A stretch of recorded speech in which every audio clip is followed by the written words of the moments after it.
I have a question. Yes. I'm going to say 2 words. Okay. You let me know if you know what they mean. Oh, okay. I'm nervous. Me? Oh, no. Yeah. Film this. Oh, no. Oh, no. I hate when you guys do this because it's going to be something gross. And Oh, yeah. I'm going to look like an asshole because I'm going to know it. And I'm going to look like a It's not dickhead. just like gross, but it's like. What is it? Okay. Are you ready for this?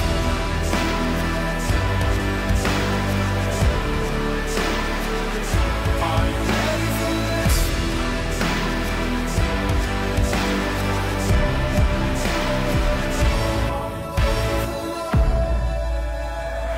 It's another edition of KFC Radio on the Barstool Sports Network. If you're watching on YouTube, I want everyone to leave a comment telling Jackie how well the lighting is, how good and how it looks just like every other episode when Nick was at the helm. Jackie's on the ones as she changes it. Yeah. As she changes it. We just experienced a solar eclipse.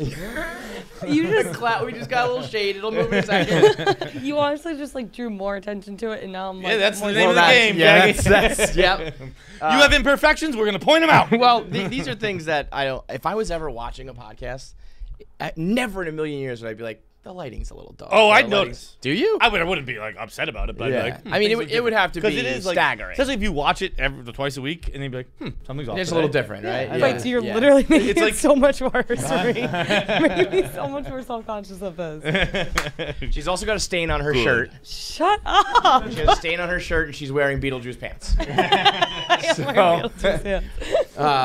So yeah. So how you feeling, Jackie? You feeling good about yourself? No. It's like we have to tear Welcome you to down the our team. level. Yep, we got to tear you down, girl. But yeah, everyone go watch on YouTube, subscribe, and watch along with us. And get tickets. Yeah, I was gonna say the big thing we got going right now. Come see us live Wednesday, this coming Wednesday, September 15th, at Caroline's. We are back on stage in Manhattan, in the city where we thrive, where it's easiest for us to get to. Yeah, Nyack was tough. Nyack was tough because I guess we never talked about this. Nyack was. We talked about it like at the live an hour show. and a half. We never talked about how bad a driver you was. No, we did. Did we? Yeah, we did. Okay, never Yeah, mind. no, we did that. Kevin's Yeah. a great driver.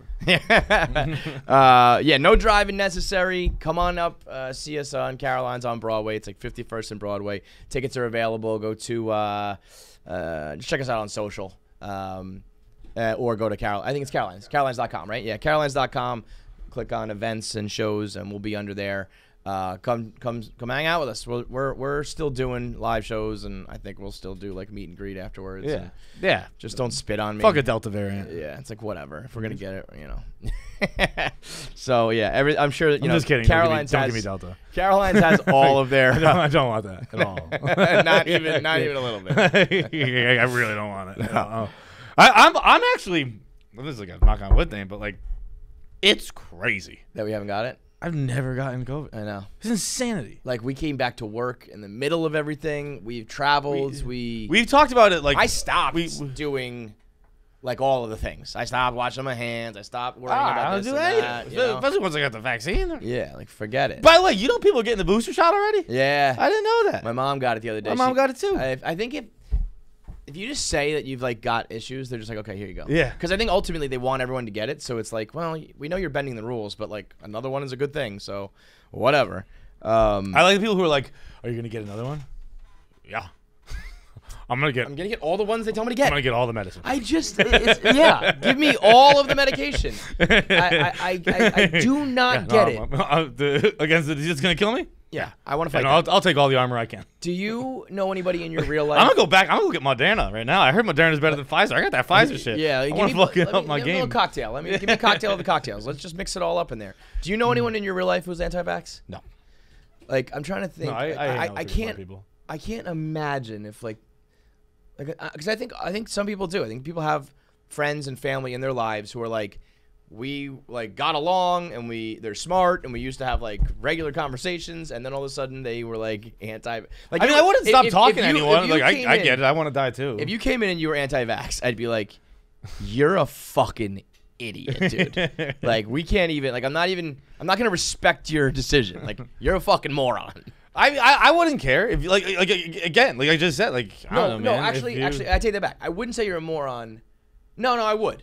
If I mean, if you were like a doctor, if you had scientific background and you were like, I think I'm pretty healthy and I'd be okay if I got it. And, this vaccine, like in general, putting things in your body that are unnatural, not, whatever. But like, I just know that you're a fucking idiot. I had fucking gummy candies for breakfast this morning. So I'm not worried about what I put in my body. Thank you very much. I do love that. It is one of those things where Addicted to heroin. People are like, I can't put that in my body. I don't know what it is. Hang on a second. Joe Rogan said I shouldn't do this. Yo, Joe Rogan is funny too. Like, people are like dunking on Rogan because he got it. And I don't really get that. Because first of all, it's kind of shitty. People are like, good, get it, I don't think he ever was like, I'm invincible to catching it. Was he? I think he was pretty, I don't think so. I think he was pretty outspoken. Like, if you're healthy, if you're not fat, if you're in shape, you work out, you take your vitamins, like, you'll be okay. But I don't think he was ever like, I cannot catch COVID. And they were like, see, you got it. And he was kind of like, okay, yeah, but see, I'm all right in a couple days. I don't think it was the big, embarrassing thing for him. I don't think so either. I mean, it's a pandemic. People are going to get it. Yeah. But everyone was kind of, it was like he was outspoken about, like, not necessarily being afraid of it, and then he got it. If he was, like, really sick or whatever, there would be the irony. But I didn't see much of that either. Some people clowned him is that he immediately got, what's the thing, ivermectin or whatever that's called. And then, like, he did, like, this drip and that injection and all that. And they're kind of like, oh, I thought, like, lifting weights and being healthy was enough. And he was like, let me get all of the things. But I think also, if you know Joe Rogan, he's, like, always on supplements and always doing, he's like, he lives in a hyperbaric chamber while, like, eating weird foods inside of a sauna while he injects himself with this and that. So I don't think it was, like, out of, I just don't think it's anything out of the ordinary for Rogan that people made it into, where it's like, haha, we got him. But like everything on the internet, I think I saw more people being like, don't make fun of Joe Rogan for getting COVID, more than I saw anyone making fun of Joe Rogan for getting COVID. Yeah. Like, there are news reports on it because he's a celebrity. It's right. Like Joe Rogan I saw a lot of like Joe Rogan got COVID, New York Times, and like Joe Rogan got COVID, TMZ. But I didn't see people. I didn't see people being like, ha, fuck you. Again, it's all, everyone's timeline's different. I don't know. Maybe it was somewhere, but I didn't see that mine. Rogan just moves the fucking needle, man. And just laughs all the way to the bank, I think, Like, anything that happens to him, everyone's getting COVID, but, like, it was a big deal for Joe Rogan. I think he just sits back that's and the nature like, of celebrity. Yeah. Oh, yeah, but I'm saying he's a fucking big celebrity. Yeah, like, he's a big one at this point. Like, if something happens or he says something or whatever, like, it goes. People, like, I feel like once every, like, few months there's a headline, Spotify doesn't like Joe Rogan. Like, we just do this every time somebody, like, speaks up or whatever. But goddamn, is he rich. So yeah, tickets are available. Carolines.com. Quite a way to say that. So we're back live. I think we're gonna try to do. Just got a text from Andrew about Gramercy Theater coming up in November, maybe. So I think we'll try to squeeze in an October one, and then in November. So basically monthly. We're gonna hope to get back on track, and do them regularly, like all across New York, and then eventually maybe go to Philly and Boston and all the local spots. So get your tickets at Carolines.com. Get back on stage, watch some comedy. Dan Soder was at your bar Tuesday night. He was. He was at Factory 380. And I heard the Nate and Trent went, I believe. And Nate and Frankie. And said it was just like the funniest thing they've ever seen. And I just, like, live comedy, when I saw Sherrod Small, like, probably 15 years ago, I was like, that's the funniest comedian of all time. That was the funniest thing I've ever seen. And then I saw Ricky Velez live. He was opening up for Pete Davidson. And I was like, no, that's the funniest thing of all time. And these are, obviously great and talented comedians. But, like, in my mind, when I see it live and I'm in that element, I'm like, this is the pinnacle of comedy. Nothing has ever been funnier. So when you then, because it's almost like I've said about bars, where like when the bar door swings shut behind you, you're in an experience. You're in a moment. You've come to an agreement with everyone else in the bar, being like, look, whatever's happening outside, fuck it, we're getting drunk. Yeah, we're laughing. We're gonna laugh. We're gonna say some things. Like, we're gonna hear some shit. Bare our soul. Fucked up stuff. Yeah. Dude, Shane Gillis has a new special out, and it's in Austin. I guess next door is a bar, and towards the end of the set, I guess it's later in the night, so they turn the music up, and you can kind of hear the music, and he's like, God fucking damn, man. Music's so much better than what I do. Dude, Shane. The reason I brought up Soder was because I was also going to bring up Shane, and I think that, like, if you're watching Soder or listening to Soder on his shows, Shane Gillis, Chrissy D. Like, there's a, and maybe it's just because we've gotten into it recently, and the internet has like there's so much exposure now that you can consume so many of these comics. But I feel like there's some sort of like golden age, renaissance, one of those like catchphrases going on, where there are just some fucking hilarious people who are still very accessible right now. Like Dave Chappelle, you know, you got to pay like $150 for a ticket face value to get into his show at like Red Rocks. Yeah. You're not going to see, you know, and actually that's not true because those guys do pop-ins, but like Soder being at Factory, Gillis putting out a free YouTube special. Like this is quality comedy that is still affordable, sometimes free altogether. I think Shane's going to crush. He did like 215,000 views the first day. Really? Like, you know, like the Sam Morrills and Mark Normans. Like, I think Sam did a few million. I think Mark did like 7.5 mil. 7.5 is a lot to catch, but like Shane, I feel like has, you know, he's riding a wave right now too.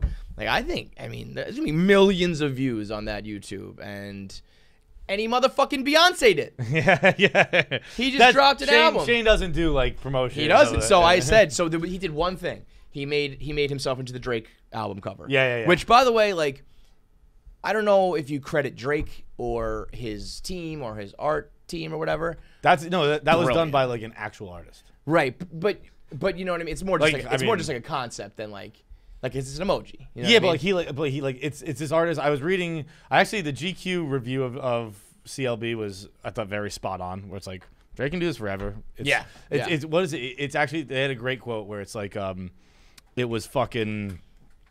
He said it's almost like someone told Drake what Brad Pitt told Matt Damon in Ocean's 11.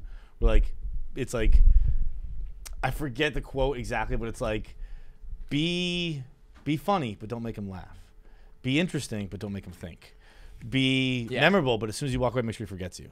And it's like, that's what Drake albums are. Like, they're they're like, they got your attention, but like, they don't. It's not gonna stick. It's not gonna last. Yeah. And you'll just keep doing it forever. And he's like, they're like, he can do this for 80 more I do years. think that's he's prolific though. He puts out a lot of shit. Like, I think that that's a product of it too. It's like you can wait and put out these like deep albums, but it takes people like 4 years. You know, sometimes I'd rather, you know, like Justin Timberlake have only put out like 2 albums his whole life. It's like, what the fuck, man? It's music, you know. But that album cover, I saw some sort of stat about like, and I don't know who tracks these things. Like I was just saying off camera, we should just make up statistics now. But like the amount of copying and usage of that template was like broke the internet. You know, it was like truly unprecedented shit. Because when I first saw it, I was kind of like, that's kind of like a cop out. It's just like emojis. Like it's not original or anything, but it's like, nope. Somebody knew that this is gonna be catchy and you know, replicable and all that shit. But Shane made himself into it. It was like him holding like a beer, and he said album out or special drops tomorrow, I think it was.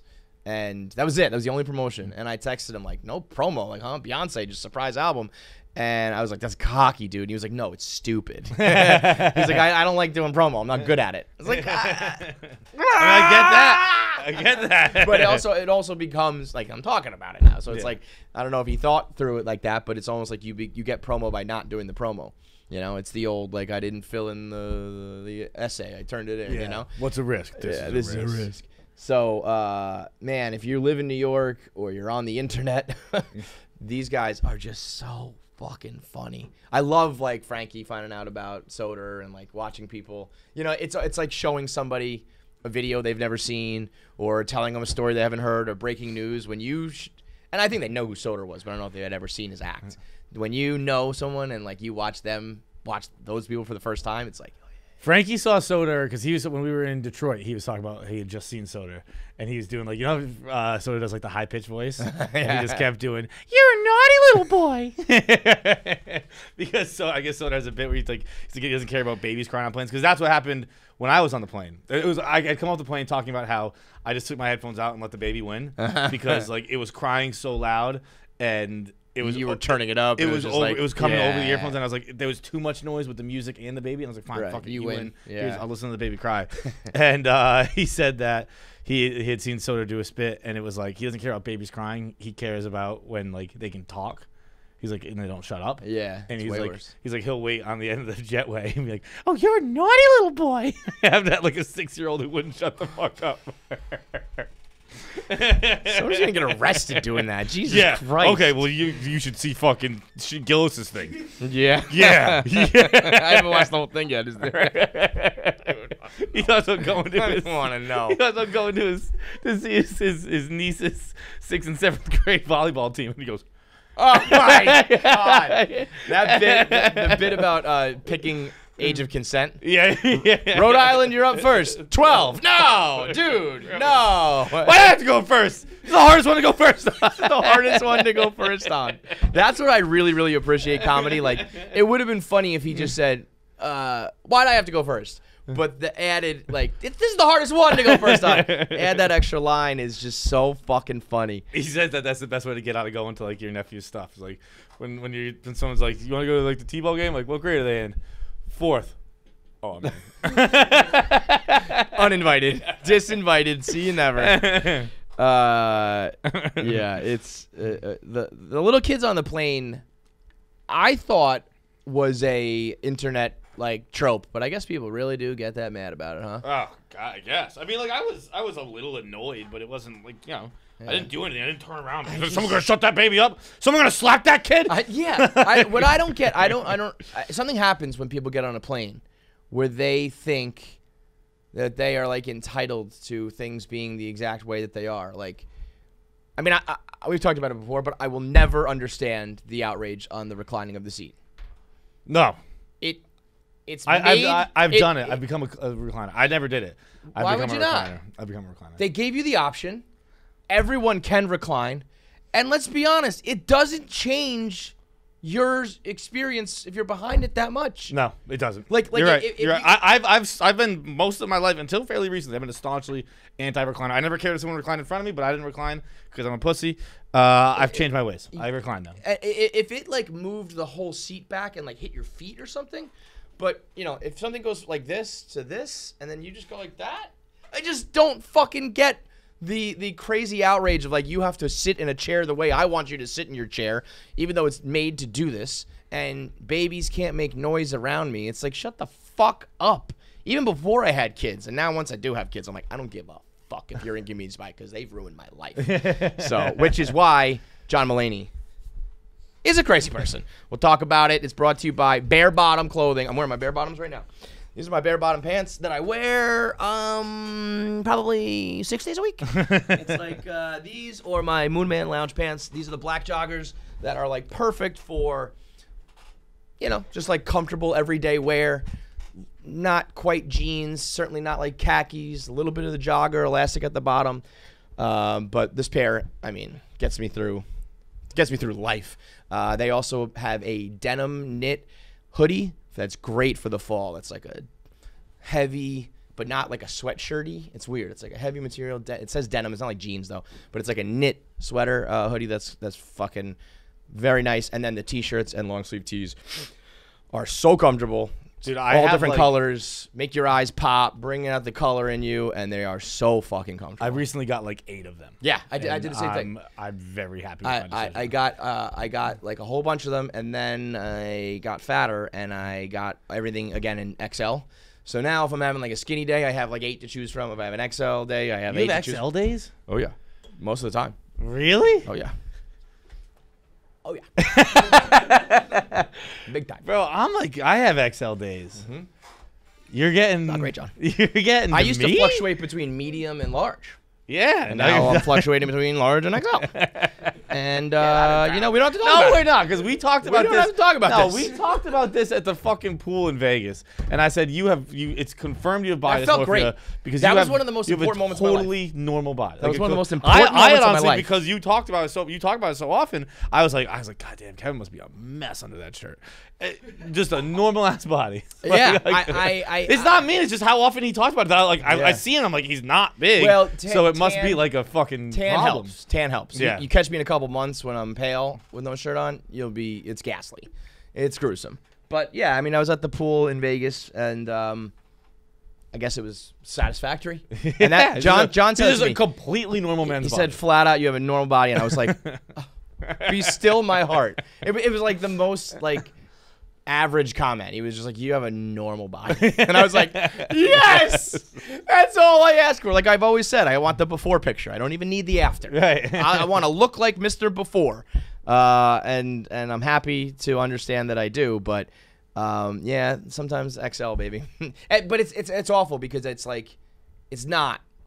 I don't like fill it out in the arms, so then I look like a little kid. But it's better than having like This is daddy's shirt. I'm a naughty boy. But yeah, I don't care what size you are. These bare bottom shirts are unbelievable. It's Bare Bottom Clothing, bear like the animal, BEAR barebottomclothing.com. Promo code KFC, and you can get free shipping on that first order. It's let me just double check that real quick to make sure I got it right. It is barebottomclothing.com, promo code KFC to get that first order. John Mulaney is having a baby with Olivia Munn. And that is fucking insanity. It is? John, no. No, no. It's fucking insanity. It's crazy town. Totally agree. But if you're gonna be crazy town with somebody, Olivia Munn's a good choice to be crazy town with. That's like she's the mayor. She like the mayor. It is. I don't even mean like she's like crazy. I mean, she might be. I don't fucking know. I mean, I know she's crazy. John. John. I know. I've seen the slideshows. John. I've seen the slideshows. Olivia Munn was eating ass before Mike Adriano was.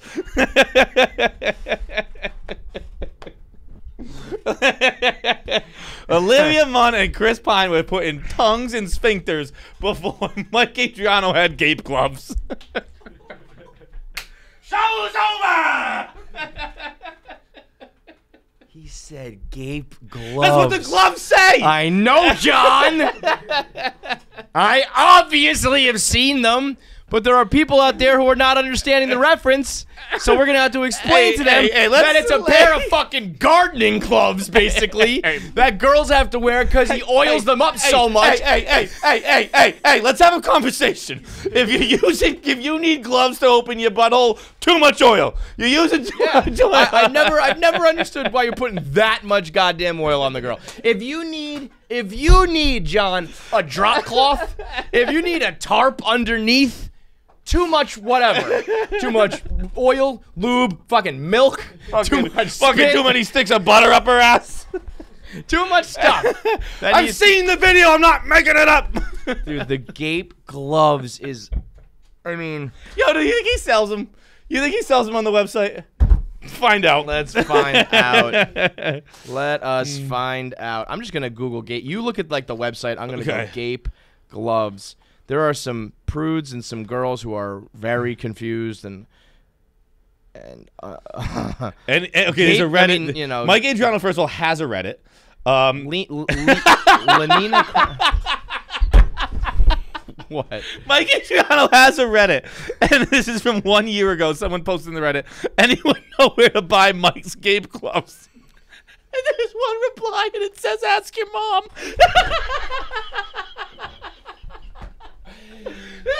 That might be the greatest your mom joke ever executed. That really might be the funniest mom joke ever.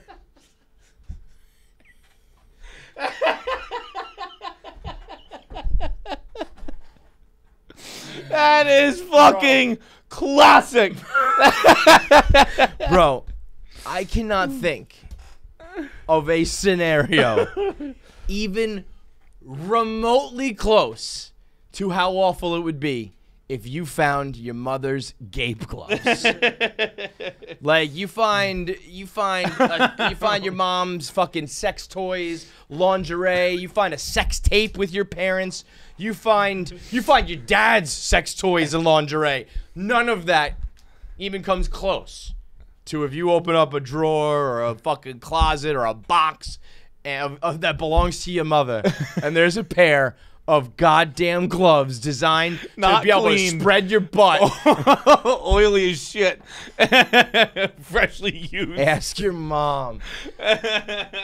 Imagine you walk in, say, you know, your mom's in the garage wearing a pair of gloves one day like that. Holy shit, the gape gloves. Gape gloves exist. Lenina Crown tells us what the fuck gape gloves are. Let's see what this YouTube's about. I mean, this is special. Gape gloves is a deep cut. Gape gloves is like knowing the San Francisco Armory. Like, you are a real one if you know what that means and what that's about. I never thought. Could I have an Etsy link to these gloves? I can't find them on Etsy. Are people making gape gloves on Etsy, man? Are people making gape gloves on Etsy?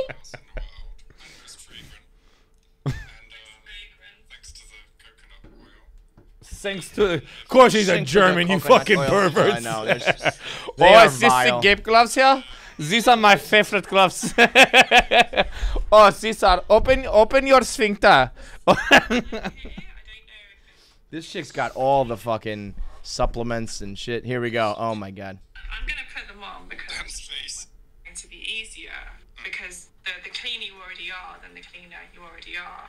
And of course, we must talk about the gape gloves. Oh, the gape gloves. I forgot about gape gloves. Oh, what's the gape gloves? This fucking pervert here. I love the gape gloves. The gape gloves. I forgot about the gape gloves. The gape. Now, would you say those gloves would fit me if I wanted? Here we go. Let's keep going. I had no They're so idea. powerful. They're so powerful. They are powerful. Darlings, the heart is not so big. I know, we can but- see it. Are these something that you sell? No, I actually bought them online. I bought them Oh, on okay. Etsy. Well, you should make your own and sell them. Make your. You'll need to explain to Dan what they're for. They're Oh, not here just for we keeping go. your hands warm. Oh, you could. yeah. I've seen tons of different. I've seen people use them in scenes. Oh, okay. Yeah, Yeah, no, yeah, I've seen cool, countless because- because there was one. Hey, Dan, why don't you let her describe him, fucking idiot? You're ruining the moment, Dan. You fucking let the moment breathe. Oh, he fucking is Italian asshole. Yeah, I've seen the girls using them before. I've seen tons of different. I've seen people use them in scenes. Oh, okay. Yeah, Yeah, no, yeah, I've seen cool, countless because- because there was one. It's a popular thing in America for like true anal with Mike Yeah. to have these gloves. Right. So. Yeah, totally. A long time ago, started a performer who had HIV, and he didn't want to infect girls. This is before we realized how, and he was using gloves. What? I don't think that guy knew what HIV was. That How guy- about, first that of guy all, should've that's talked to not, him. yeah, that doesn't matter. Second of all, talk Bro. about sucking the air out of a Dan, room. shut the We're fuck up, talking bro. about gape gloves, not the AIDS, bro. Let the fucking hot chick describe what gape gloves are and keep the AIDS in your fucking mouth. Let the girl talk about her anal sex equipment and shut the fuck up. Because he wasn't having sex with the girls. This is a Oh, he was just right. doing the gaping bit. Right. Wait. You gotta see it. You gotta see that one. The way he was doing the gaping bit. You go like this. How does that help? Because he wasn't having sex with the girls. This is a Oh, he was just right. doing the gaping. Doing the gaping bit. That's a Randy Moss fucking end zone dance. Ah! Wait, what was that laugh about? Things evolve. Fuck you. And things evolve. Yeah. And then somehow it became popular. But so I understand with the gloves. There's that gloves which is for the, and then there's the bad gloves with the lidocaine gloves. Are there any Which are other, completely different. Yeah. Because the lidocaine glove guy takes his glove off after time when a lidocaine does that. Yeah. I The know it's lidocaine like, glove. where I've seen that. But you should make your own gloves. You should make your own branded gloves. Yeah, maybe I could put my logo But on you're them. put like an LC logo and like a crown. Yeah, because I have my logo. Hilarious. People who like, and you can make them like a bow. Just Who absolutely. the fuck fucking, is this Dan guy? that's So I can such, kill him. that is such a funny fucking pin by you. That is like I don't think I've ever. Clearly, there's one conversation. I don't know how many conversations in the whole world have ever occurred about Gabe gloves. I think that's a pretty niche topic. I mean, everyone's seen them. Not everyone. No. Most people. John, I'm going to tell you, We're talking about Drake being prolific. Mike Adrian's prolific. That motherfucker's everywhere at all times. You got to understand how many like vanilla people are out there. Bro, it's just anal sex. I think that's John, just regular sex. It's anal sex with like special gloves and equipment for it. John, he put speculums in girls and shit. He's pretty fucking out there. Speculums on the fucking. That's fucking part of canon now. That's porn canon. That's what I mean. I don't think it is. I think that we're fucked. Man, I hope not. We are definitely. All right, well, how about this? If we're fucked, everyone listening to this show's fucked. Well, that's definitely true. So you're right. So then in that case, we're in the trust tree, basically. Yeah. The way that Mike Adriano's dick comes out of the side of the camera, it's almost like you're wearing 3D goggles. It's just crazy. It's like the way a shark comes by an aquarium. You know, like if you're looking at the aquarium wall and all of a sudden like a giant whale or a manatee or something just floats out, it's just like, whoa. That thing. And then he's got his own gloves and he fucking puts it in. What's Gabe gloves? These gloves are so funny. What we've learned today is everyone on the fucking true anal set has AIDS. Yeah, what was that about? Yeah, there was the guy with the gloves because he had AIDS. What? What? Bro, I remember when I remember when I fucking wrote a blog way back in the day, like early. Oh, you had some ignorant talk about AIDS. It's like really. You used to think you could catch it from you used to like run away from the kids or something, right? No, it was my roommate. That was another one that was super. You thought you could catch something else. Yeah. Even more offensive than AIDS. My roommate fucking. He worked, and like I never actually believed this. I was making jokes on the internet back when these kind of jokes were okay. Yeah, back when that was allowed. But he worked for a guy who had AIDS, and like they worked out of his apartment, and they keep like, yeah, he uses his computer all the time. I'm like, well, what if there's fucking cum on his computer, and you come home and give me a high five, and I have a cut on my hand, like. I was kind of kidding, but like as I say it out loud, I do. It's not completely. I logical. don't understand. I think almost everybody, I would imagine, went through a paranoid hangnail phase that you think you can get it from having like a cut on your fingers. Oh, I didn't do that. Now I'm about to hit it. I'm going through my phase starting now. And I don't know why. I mean, because I still kind of feel that way. It's like I know that if it's in the air, you can't get it. So that I understand. Come on the keyboard, it's dead. But if things are sealed, and I've got like a hangnail cut, why not? Why not? Well, yeah, why? I don't know, but Google said you can't. It's like, I don't know about that one, Google. Google's been wrong before. I got to get some gloves before I go in there. Anyway, this is all about John Mulaney. Yeah, this is all about John Mulaney. Olivia Munn, I think, is crazy in all the good ways and all the very bad ways. I think that you're not that hot and that successful and that kinky with back in the day. She's got Gabe gloves at home. And then you're not like crazy on the other side. Did you hear the story about her emailing him? No. She's fucking wacky, man. Back in 2015, she was like, I'm obsessed with John Mulaney. I met him at a wedding. I think it was Seth Meyers' wedding. They talk about that on the show last night because that's where Mulaney announced that he had a baby. If you haven't seen it, I don't know if we won't be allowed to put it in our YouTube. Go watch this Seth Meyers bit where he announces it. It is insanely awkward. She met him at the wedding. She was like, I danced with him and his fiance all night long because I'm like obsessed with him. And then I emailed him afterwards being like, hey, do you guys want to hang out? And he never wrote back, probably because I had the wrong email. Like, yeah, probably because I got the wrong email. Probably not because his wife was like, what the fuck? Delete that shit right fucking now. You're not emailing with Olivia Munn. But then, so you know that this is kind of like her celebrity crush almost, like her obsession. And like the instant that he's divorced, she swoops in and grabs him, and then the instant they're together, she's pregnant. This is some crazy chick predatorial shit. Yeah, but like John Mulaney doesn't even know it. John Mulaney's in the spin cycle because he's fucking Olivia Munn, and he's getting his brains fucked out in a way that he never even imagined. He's wearing the Gabe gloves, for fuck's sake. And so he's just like along for the ride, and she's like, "Now I trapped you for life." I think that. Fuck, what was I just gonna say? John, he in 1 year, he announced he was an alcoholic. He moved out and got a divorce. He went to rehab. He gets out, then he relapses. He got an intervention with his friends, went back to rehab. Which I read that he weighed 130 pounds for. That's crazy town. He also might not have been that big of a guy to begin with. He's definitely a skinny guy, but like I think he's on the taller side. Yeah. 130 pounds is I would guess John Mulaney's at least 6 feet tall. I would think he's like $160 though. So I don't think like losing it's a lot, but like I guess you're probably right. You know, it's like it's skinny, but it's not like I don't think of it ever. You know, if you went down to like 130, you would be like, whoa. Yeah. You know, because you're fat, but has the intervention, goes back to rehab, gets out of rehab, goes to sober living, then goes to LA and immediately is in a relationship. Well, they like the number one thing they say is like, don't be in any relationship during recovery. Yeah. And he not like only does Sandra that, Bullock he's said, having a kid. any relationship. What was she saying? Speed.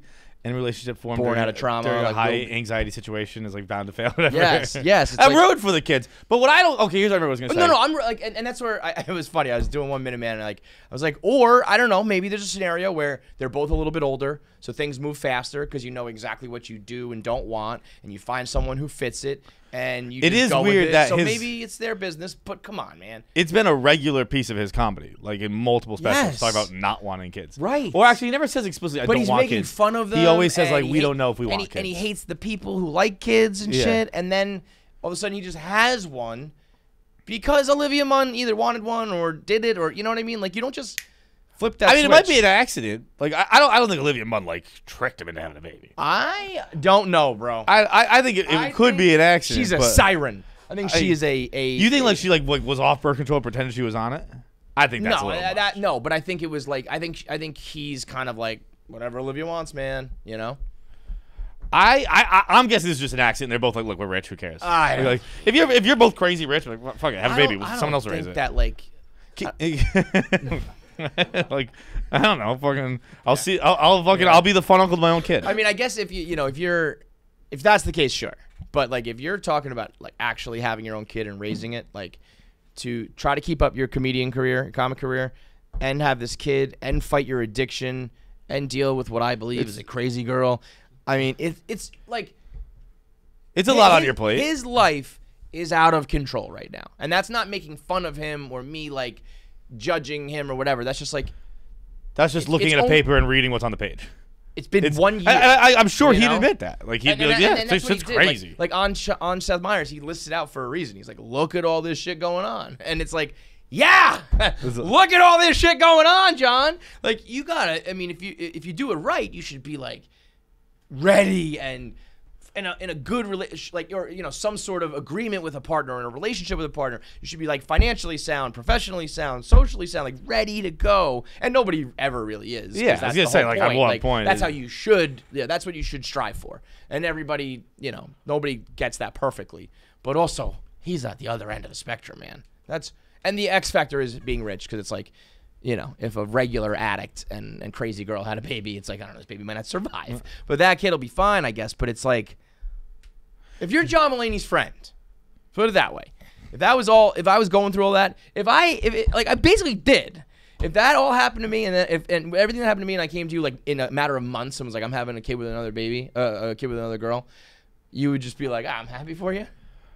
I would say it to my face. I would, yeah, to what your would face. you say behind my back? This This is fucking crazy. I'd be like, look, whatever makes him happy, man. If honestly, God, if that was, if we're really playing that out, if you did that, I'd be like, oh shit, that's awesome, congratulations, and like, I'd be like, yeah, it's like it's not what I do, but good for him. Well, that's what I said. I was like, I'm not gonna preach about it. I'm just saying that I kind of was in a very similar situation, very public, messy divorce, had to pick up the pieces and like start fresh. And I'll tell you what, literally the last thing in the world I wanted to do was have another relationship and have another baby. Like, that is crazy. And, they're both adults and all that shit. Do what you want. Best of luck. I feel bad for his ex-wife, who, like, she went into rehab as well for her own issues. I didn't know that. Yeah, she had, like, eating disorder issues, went in during, like, their divorce. And then he dates a superstar and has a kid. I'm sure they had the discussions about maybe having their own kids, and he said no. It's something he brings up literally every special. It's like in Ted Lasso, when the dickhead owner has kids with the new like jump off, when he never wanted to have it with the original owner. Yeah. It's like the shittiest thing, shittiest feeling. I mean, that's a tough one, man. Can you do me a favor? Can you go grab Keegs? Because I want to know. I almost don't know if we can do this to her. I called her this morning. She is distraught. Really? Go get her. But I want to she's know out of control. Why there's the obsession with John Mulaney. And I'm a huge John Mulaney fan. I love John Mulaney. With John I think he's Mulaney. very funny, but he's like the only comedian in the world who is, and I guess it's because we talked about it off air a little bit where you're saying people have a train wreck, but like it was even before he was a train wreck that people like love him. Like it was like it's been like 2 or 3 years. But I mean, he's a successful comic. Very successful comic. But like there are no other comedians who are as beloved and like women fawn. Are you talking about women specifically? Women specifically. Okay. Yeah. Not just like because I'm like Bill Burr and Dave Chappelle. Like people love those guys. They love him, but like I couldn't tell you anything about Bill Burr's personal life. Like people know John Mulaney's dog name and they know his wife's name and like they're like people love John Mulaney and I like him. He's one of my favorite comics. I think he's fucking hilarious. But I don't understand why he became such a celebrity. What I don't understand is definitely the sex appeal. No shade to John Mulaney, but like Kelly being like, oh my god, like I'll suck his dick every day till I'm dead. Like, what? That guy? I mean, he's a handsome man. Yeah, but like totally. I mean, I certainly understand if it's like he's smooth and like a good talker and humorous. I get all that, but even that, I don't know his type of comedy, like where he's got that. Hello, Queen. He said, "Go get Keegs," and what did I say? I legitimately was like, "No, don't. I don't know if she can handle this. She's distraught right now." Do you know what this is about? Of course I know. Okay. Yeah. What do you think? Why? What is the obsession? Yeah, why do you like John What Mulaney? is it with Mulaney? Because I've said this 3 times. I want to clarify again. I'm a big John Mulaney fan. I don't understand why he's such a celebrity. Because no other comics are a celebrity like him. Okay. And B, why do like girls the want to sex fuck him so appeal? bad? Is it? He's not ugly and he's very funny. So I guess I just answered my own question in a sense. Yeah. But it Yeah, does I seem mean, to like be you're- kind of extreme. It feels a little critical by you to act like you don't know why everybody loves John Mulaney. Why? Okay. I wish I had a little bit of time to prepare just to explain exactly how much I love him. He's one of those people that he started his stand-up when he was really young and he was kind of like, he was self-deprecating, but he was also really cute and really relatable to a lot of people in a way of like, I talk shit about my parents and I fuck religion and whatever, but not in a way where it was obnoxious. And so I really liked him then. He was just so fucking funny all the time, and he was super cute. And then he has like all kinds of weird stories that he would throw out there every once in a while about how he like was a bad boy. So it was like, oh, okay, this guy like he drinks, You sounded like he John Mulaney can't. when you just said that. Yeah, well, okay. we're one and the same. He used to drink, he used to do drugs, And then when he like relapsed, I didn't know that. Yeah. So when he came out, And like, his I'm very an first alcoholic, special, and that then- to me was like, and his- oh whoa, the squeaky clean guy is right. a bad boy. And I think that's I can why understand chicks a lot like of people that. say that now. But in his new, people have been paying attention all along. I've been singing his song for how many years at this point? In his very first special, the New in Town one, he talks about how he used to drink and then he drank too much and now he can't drink anymore. And that's like the line. But I always fucking resented that bit because I was like, you're just describing high school partying. Like it was No, like, but wasn't there like- was more. He Was went sober when he downplaying was, the 18, situation, right? though. Yeah, it was like yeah. But if But you he read also, into like, it, if you in read later- into it, he drank when he was like a kid. Like he would drink like his dad's drinks, his parents. Like he was like an alcoholic from when he was 12. He was stealing cigarettes, smoking them. Like he was a bad kid He has growing that when up. we talk about college, where like when he graduated college, he's like, I smoked cocaine the night before. Yes, I like did." shit like that. He So he I was like out of in control. ecstasy. I mean, I like You the like that. I like that he's You unassuming. like that, girl? You like that? I like that it's That's like a unassuming. surprise, yeah. It's a surprise, unassuming, and he's really funny, and he's charismatic, and he's cool, and he's adorable, and whatever. And like he just was always, I don't know, something about him has always Kelly's still drawn me plotting to for him. when, Well, listen to this. He becomes. I hers. almost wrote this in my said blog this to today me. about this, but I didn't want to. I'm very hesitant to talk shit about now that there's like a baby involved. I get a little weird about it. I'm like, you know what, whatever. Like, I mean, obviously, like, best fuck of Olivia luck Munn, but and- like, whatever. Yeah. But if she can step on a marriage and manifest her way into a relationship and get knocked up by John Mulaney, I might start. I mean, I'm a great stepmom, probably. Like, who knows? Who knows, Olivia? Watch your fucking back. Like, literally. She goes to me. If it's 'cause- free 'cause, world, like, it's free Olivia Munn world. was clearly like super weird about being obsessed with Mulaney. She And emailed then- him. Yeah. She and met then him at ends up She met dating him at Seth Meyers' wedding. This is what Yeah. happened. She met him at Seth Meyers' wedding in 2015. He just also, in this interview that he did with Seth Meyers last night, he said this. Met her there. She emailed him after the fact to be like, it was great meeting you. Like, would love to hang out again. He was there with his wife of 7 years. She's like, great meeting you. Would love to meet with you, whatever. And then told everyone in her circle of friends and his that she was obsessed with him and like wished that she could date him to the point where it was like weird. And everybody was like, okay, well, he's fucking married. So And then that was what's like, the deal? As soon as he was single, she was like, The minute she was single, you know, so talking to my he publicist, like, get in contact with him. he because I laid wanna out fuck the him and put a hole in timeline. the condom and- He laid out the timeline. Listen to this timeline. And again, there's a baby involved, whatever. Timeline is September of last year, he goes to rehab. He gets out in October. He goes back to rehab in February. I think. December. No, went back to rehab in December, out in February. April time, goes to LA, meets Olivia Munn, pregnant, weeks later? Have you seen the picture of her?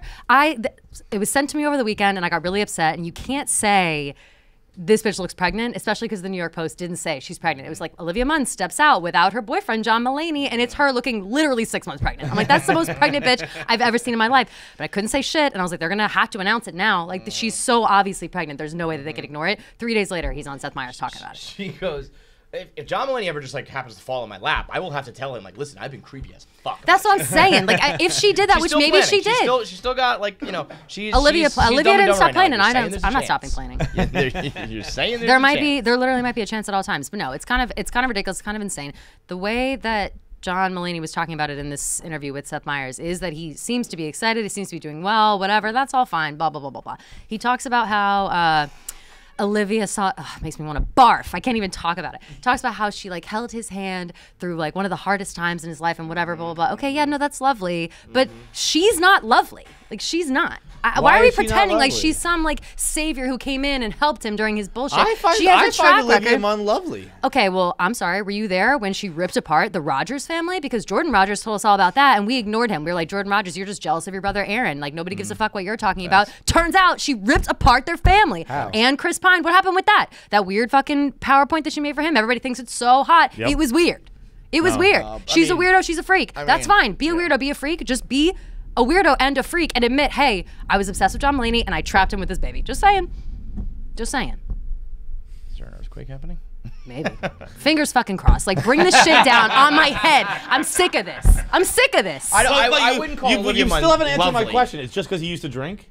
And he's handsome? No, it's just because he's great. What's bad about him? Like, I thought I listened to all the great things about him. Nothing's bad about him, but it's just like, and I guess maybe that's why like most comedians are kind of like average guys, like regular. Like, yeah. He's a little more put together. He stands out a little bit. I don't even think he's like that put together. Like, that's the thing is he's not really that put together. On stage. On stage, he wears a suit. That's probably what it is. That's it. He wears a suit on stage. That's it. But he's presentable on the outside, so he's like a handsome guy to have. You know, you're on his arm. But also he's got like a little bit, also his jokes are smart. I mean, you like him. Like, why do you like him? My argument isn't like anti John Mulaney. It's just like I've never seen a comedian who's so mad at you. Who's like, I just don't get it. This bitch is trying to go to shows. All of a sudden he's like, what's so great about John Mulaney? What? No, that's not my.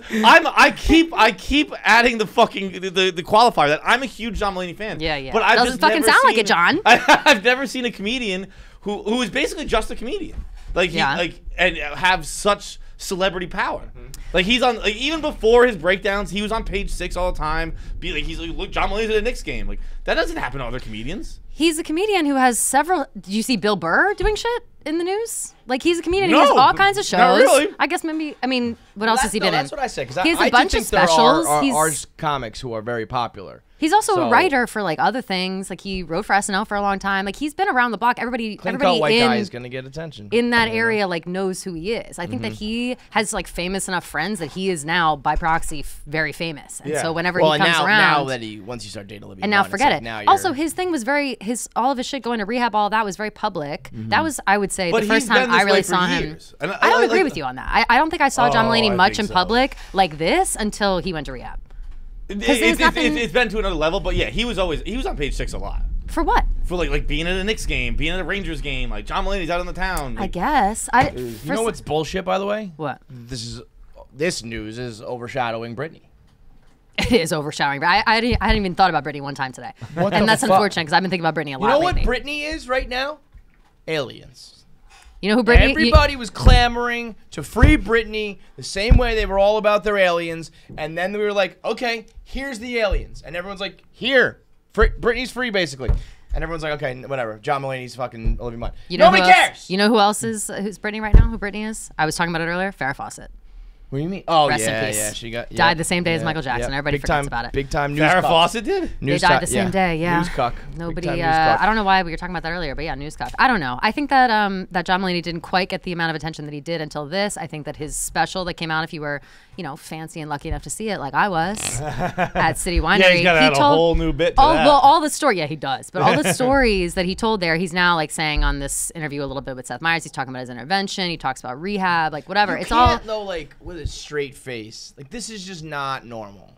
This is not normal. This is a crazy set of circumstances and a timeline of events to just be like, and we're having a baby. And he did like kind of talk to it is by crazy. explaining it, but it's like, but even still, it's crazy even if you like admit to it. It's just like the follow-up question from Seth Meyers. He's like, I'm happy for you, man.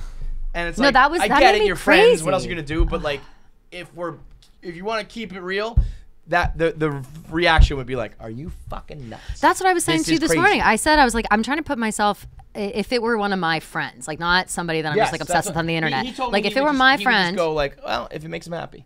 I feel like you have no choice but to do that. Like I wouldn't want to do that. I would definitely be talking shit on the side text, but I would to my person's See, face. even in the side text, because I'm always scared of side texts are going to become not side Nah. text. Yeah, So yeah, even in side text, I'd be like, I'm look, very man, selective about my side It's not what I texts. do, but I'm happy for Kevin. It's just not even nutty, that. That's man. not. It's That's nutty. not enough. It's not what I would do, but I'm happy for it. No, it's like, hey, this is fucking crazy, but I guess whatever. There's a baby involved now, so we have to be happy about it. Like that's my answer. Yeah, to me, it's that. like, oh, you If know, it were my friend. it's like, oh, you know, I don't know, I wouldn't do black tar heroin, but if it makes him happy, it's Yeah. like, no, we should be stopping your friends from doing destructive things. It just seems wild. And you know what's crazier? You know what the wildest thing is? If John Mulaney were to break up with Olivia Munn and start dating Kelly, he would get even crazier. No, it'd be amazing though. That would be would be amazing. amazing. And honestly, With a stepmom is like crazy the smile ideal on her situation. face. Stepmom is like the ideal. I think. I think I'm. You want to be So I don't want a kids. stepmom with Olivia Munn's kid? She would eat you alive, I mean, bitch. baby. She would eat you Let's alive. Bro, let's bro, not get Keegs is let's not practicing to discount become a me. Like that's what I'm witch. saying. Like you, I'm She has literally control of, like, learning the right black now. magic. you dark are arts. fucking talk crazy. I'm You're stepping into learning how Keegs' to house. how to read witch cards in my house for fun. Like for fun. No one asked me to do this. I'm just doing it for fun. So yeah. So relax. No, No, I'm literally doing that, Kevin. I'm learning the tarot deck. Dude, Keegs, I think Keegs is like the only person I follow on TikTok. So when I upload my stupid TikToks every morning, there's always one of Keegs. It's me. And it's just Keegs there in like a black gown with candles and cards. No bullshit. That's my new shit. Hey, thanks for paying attention to it, Kevin. Thanks for supporting my career. I appreciate that. Bro, you want to talk Dickhead. crazy? You want to talk fucking crazy? Dude, Olivia Munn would walk in like fucking Ramsey Bolton's dogs. Keegs would be in there. Go ahead, open the gates, bitch. Open the fucking gates. I'm so upset. I'm mad at you. I'm mad at you for discounting me. I'm mad at you for that. Well, you know, That's she's- unfair. You're just, it's like she's you with like money and a team and power and stuff. Yeah, but then gotta I get could all I that could shit. get a money and a team and power, and then I'll be a Oh, stellar could you? stepmom. Well, yeah, then who go knows? do it. Maybe I will. Get maybe, on that. maybe this is the push that I needed. Fuck's sake. For fuck's sake. Life is over. Kelly. Life As is always, over. Thanks you for having fucking me. Lunatic. Ugh. I said to her earlier, I was like, you know, I think Olivia Munn's like one of those like hot chicks who fucks and is crazy, and she goes, "Oh, I know, I get it." Wait, before you leave, Yeah. I have a question. Yes. I'm gonna say 2 words. Okay. You let me know if you know what they mean. Oh, okay. I'm nervous. Me? Oh no. Yeah. Film this. Oh no. Oh no. I hate when you guys do this because it's gonna be something gross. And Oh, yeah. I'm gonna look like an asshole because I'm gonna know it, and I'm gonna look like a It's not just dickhead. like gross, but it's like. What is it? Gape gloves. Okay.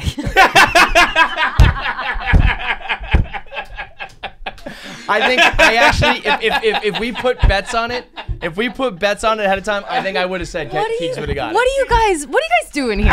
Like, Do you think more For people Christ's sake. know gape gloves than not? like I was saying no. that, like I think it's a very right. select few. Okay, that's what I said. Because I know what the I was fuck saying, you're think, talking about I all think the a lot time. of people are vanilla with their sex and their porn. Oh, and I'm we sorry. think it's normal. Speaking of but- a great example of people are vanilla with their sex, the other day we were recording Because We Got High. I said to Rhea and Bree, what the fuck was it? It was something like, some kind of porn people were looking up. And I was like, yeah, people look up that porn all the time. And it was like a gross fucking porn. I gotta think of it. Like I Two gotta Girls, think of One it. Cup sort of thing? Something like that. Yeah. Fuck. I gotta think of it. But I said it. Oh, wow. I said it, and she said that she came out. You guys were not around, and that she came out and was like, "Oh, would you guys be into this?" And everybody was like, "No, what the fuck is she talking about?" She And I got was me. like, it was like, "What was it?" It was like if a girl wanted to spit your cum back into Yes, your mouth. yes. Thank you, thank you. Yes, You yes, look that up all the time. I Snowballing. was like, people like that. I was like, people are into that. I was like, if That's it's, called snowballing. We I got know some. that. There it is. So I if think somebody I said called that in in, the yak, and I think it was. somebody like called in Owen or knew something, what that was. being like, "Oh, this guy like wants me to So, you know spit what his was- cum back in his mouth." I was like, "Yeah, some people are into that," and the girls were like, "Wait, really? That's a It thing?" I was was- like, "Yeah, it's like a so- porn topic. It's like a popular thing." get pulled She in. went out, tells everybody. Everyone's like, "What the fuck?" I was like, "If John and Kevin were around, they would know. Like they would say." Well, here, okay. Let's. And you guys it was- weren't. You weren't it was there to back me up, Rhea, but I look like an Brandon asshole. Walker, KB, Owen, Dukes, Yeah. right? Rudy. And I was Rudy not there there to explain so myself. Rhea, I was still in the Rhea studio. pulls me in. She's like, I have a question for you. I'm like, I don't know where this is going because I don't even know. Like, I was like, what is this panel of people? And she goes, okay, you're with. She said it's so funny too. She's like, you're with a fine ass woman. You're with a fine ass woman. Yeah. And I'm like, okay. Go proceed. She's like, okay, you come in her mouth, and I was like, oh boy, we're really doing it. Okay. I was like, I'm used to this in my show. I'm not used to this on your guys' shows. And she wants to spit that cum back into your mouth. Will you do it? Now, I know that I will write. We've talked about this last week, 2 weeks ago. I'll write any check in the middle of the action, and then I can't cash it because once I've come, which I have done into her mouth, Yes. I'm out. Yeah. So I could be telling you in the moment, okay, you're gonna do it back, right? And then when I do it back, never mind. Never mind. Yeah. So yeah. I said I said no immediately, and then it kind of became like, I mean, Brandon Walker wouldn't even have the discussion. He was like, I'm so. I'm surprised he Yeah, sat I in the know. room. I would say he there's was no. like- I can't. He said I don't believe want to be in the it, room right now. And then everybody else was a no. And then my man Rude Boy, me and him were maybes. Because at the end of the day, like, would I want to? Like, really, no. I will do, like, literally anything in bed. Yes. At least once, I'll try everything. That one I don't see much appeal to. But I if a said- really hot chick wants to do yes. anything, I'm down. But I don't really want to. But me and Rudy were like, but I can be convinced to do anything. My So, yeah, argument probably. was this. My argument was Anything. this. I said, I was like, in the heat of the moment, it's happening quick. Like, you come in her mouth and she spits in your mouth. Like, it's probably within like a few, or you whatever. But you Well, saying the right now, like, snowballs I I've just seen came, are very so. deliberate. It's like, you know, Well, but if if there's not a camera. if she just pops up and she's like that dinosaur from Jurassic Park, like, I was like, oh, okay, I didn't know it was coming. I mean, If like, it was I don't a know. slow, deliberate I makeout envision it as a afterwards, fast-paced but I'm telling you, situation the problem is where it's like that you came in my mouth and I'm turning around and be like, oh yeah, and then it's. If that, yeah, listen, No? you want to sneak attack me with cum? I don't think it's a sneak attack. I don't think it's a sneak attack. I think it's something you have to discuss. Once I've come, I'm not going to be feeling that. If I could somehow keep that mentality, You're not gonna anything get goes. lost in it for like 30 seconds. I don't think so. 30 seconds is a pretty fucking long time. Oh. It wouldn't be my idea, but if a hot chick told me to do anything, That's the I'm like, thing. Fucking, I'm in. That's also why I was like, And- oh, you think a girl's lying naked on top of you and she's like, I'm gonna spit your cum back in your mouth? You're just like, no. All right. And- I and might you know- puke. You're just like, I don't know how. excuse me, we can ma'am. do this. We've We'll all just seen find lowering out. the bar. Things might go haywire pretty fast. God. Yeah. Yeah, I mean, when we drink like thick water, he's like, it's like cum. So I don't. Pussies. You I guys are don't think pussies. real cum's gonna go good. Yeah. Mm. Like, all right, and you then- spit but my then cum Rhea back in my goes- mouth, I'll puke on you. Then Rhea goes, have any of you guys ever tasted your own cum? Immediately the whole room. No! Liars. Liars. No, Dukes was literally like, no. Liars. No. Like, get the fuck out. Room full of liars. Room outta full here. of liars. Fucking gay boys. Fucking, what a bunch of gay losers saying they haven't tasted their own cum. We've done a lot. Get out of here. We just need honesty. We need honesty in this house. For real. Just come clean. Literally. Come clean. All right. I'm leaving. Get now. out of here. Yeah. A lot of cum conversation. Yeah. Bye. Thanks for Come having me. clean. The incomparable Kelly Keegs. Shout out to her. Go listen to her on Because We Got High. Oh, and speaking of that. And Bachelor Party and all that shit. I gotta go on Because We Got High today. I gotta write a joke. Yeah. Are you doing it too? You know who's got to do it? Jackie, you write a joke? I know. I didn't know we had to write one. Oh. You're just gonna tell a joke? Well, I don't. Yeah, they just said tell a joke. They didn't say that you had to write one. Oh boy. I was even gonna write one. I don't know how to do that. You can just tell like a classic joke? I've You know, never like written a joke in my life. Yeah. Yeah, no, I mean, that's very I'm supposed to do it in like 2 hours. So I'm really up against it. Actually, 1 hour. You know what you do? Just you got to get a real solid dad joke. That just everyone just kind of goes like, ah, dad joke, and they chuckle and they laugh, and it gets a little. I actually heard this one this weekend. Hit me. When does a joke become a dad joke? When it becomes apparent. There you go. See? That's fucking good. Dad jokes are fire. Dad jokes are fucking dope, man. They're fucking the pinnacle of comedy, if you ask me. One of the greatest things ever. Dad jokes. This will be the closest episode to September 11th that we have. And I memorialize this moment on every year from here on out. I'll do it on the Kevin Clancy show. I talked about this man, Bill Moro, the man who bowled a 300 on 9/11. I think the greatest American of all time. I think the story needs to be up there with the red bandana and all the other tales of 9/11. The interview that he once did is spectacular, John. He did an interview? This guy hunted him down. Got to him in 2018. And Rings a bell now. And his wife like picked up the phone and was like, they got us. like she said, he was like, for 17 years, I've been waiting for this. Like she knew one day it would happen. He worked in a paper mill. He was like, yeah, there was no TVs like at work. I was like, what? Where do you fucking? I guess like if you work in some sort of paper factory. Yeah, no TVs, 2001, man. Like you weren't getting. He's like, but we had a radio, and so he listened to that, and then he goes, I got home, I went to work, I got home around 3:30, I ate supper, and I went. He goes 6:30 was practice, 7 o'clock was league, and they were like they didn't you didn't think bowling about people going? are fucking nuts. He goes, you're not canceling the games on 9/11. He was like, where was this? It's southwestern Pennsylvania, Massachusetts. Grading. Southwestern Mass. I don't know shit about Western Mass. It's That's it's so a you know I'm different not a piece different of shit. Yeah. And he was like, yeah, they didn't cancel, so we all showed up. And then he stopped bowling. He said he hadn't bowled in like 12 or 13 years, and they said why? And he goes, because of the facilities. It's like if it's not up to par, like he's not doing it.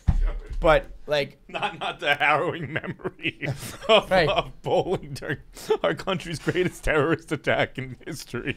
What I just love so much about it, and I said this on the other podcast, like if you were to hook that guy up to a polygraph or give him some truth serum, and you were like, what's the greatest day of your life? There's a chance his answer would be September 11th, 9/11. 2001. Like, give me your Mount Rushmore. It's like when I was married, when I had kids, Bro, I don't the day think that you I need- like retired, and 9/11, 2001. I don't think you need to give him fucking truth serum. I think you just like He'll man. just tell you. 9/11, 2001 was a pretty great day. I mean, you know that like there was a bowling alley TV that had like the smoldering wreckage in the background with a live shot in New Matt York. Lauer was crying, And he's you like, know that him and his buddies were like, yeah! Yeah! Like picking him up, like cheering, high-fiving every single time those pins fell. Yeah! Like on the darkest day in modern American history. It's the greatest story ever told, man. he's out there fucking going for his last strike. They're like, be a hero, babe! Be a hero! Meanwhile, firefighters are fucking Running pulling back rubble, looking for bodies. Like, be a goddamn hero, Greg! But you know what? You know What's what? his name, Greg? What was it? Bill Moro. I bet if you asked some of those first responders who were on the scene pulling bodies out of rubble, like, what do you think of Bill Moro bowling a 300 on 9/11? They'd be At like, 7 p.m. They'd be like, fuck yeah, man. Like, nothing he could have done. And Terrorists weren't going to ruin my day. he said that, though. He goes, Rudy Giuliani said, America's not going to stop their way of life. I didn't stop mine. Fuck yeah. Osama didn't stop Bill Moro, not for 10 hours, John. Not for like a single minute did Bill Moro's life change because of 9/11. Bro, the Fuck craziest you. thing in this whole goddamn story is that he had dinner at 3:30. I know, supper. He had supper at 3:30. He had supper with, he didn't have his HelloFresh. That's the problem. He had to eat whatever was thrown on the table there at whatever hour. But with HelloFresh, he could have made his own meals in 20, 30 minutes. He could have chose from a wide variety of menu selections. He could have chose from a wide variety of diet selections. You have like keto, and you have vegetarian, and you have this, you have that. He could have picked a family meal. If he has him and his kids, he could have picked it just for him and his wife. Oh, wait, it's Wednesday. Let's pick next week's meals for John. Let's do it. Next week's Because I'm back on my HelloFresh. When I was in Jersey and stuff like that, I had paused it all. This is like next week tonight or whatever. What's that show called, John Oliver? This is next week's meals today. Yeah. Well, so okay, so we got. All right, here we go. Trout now.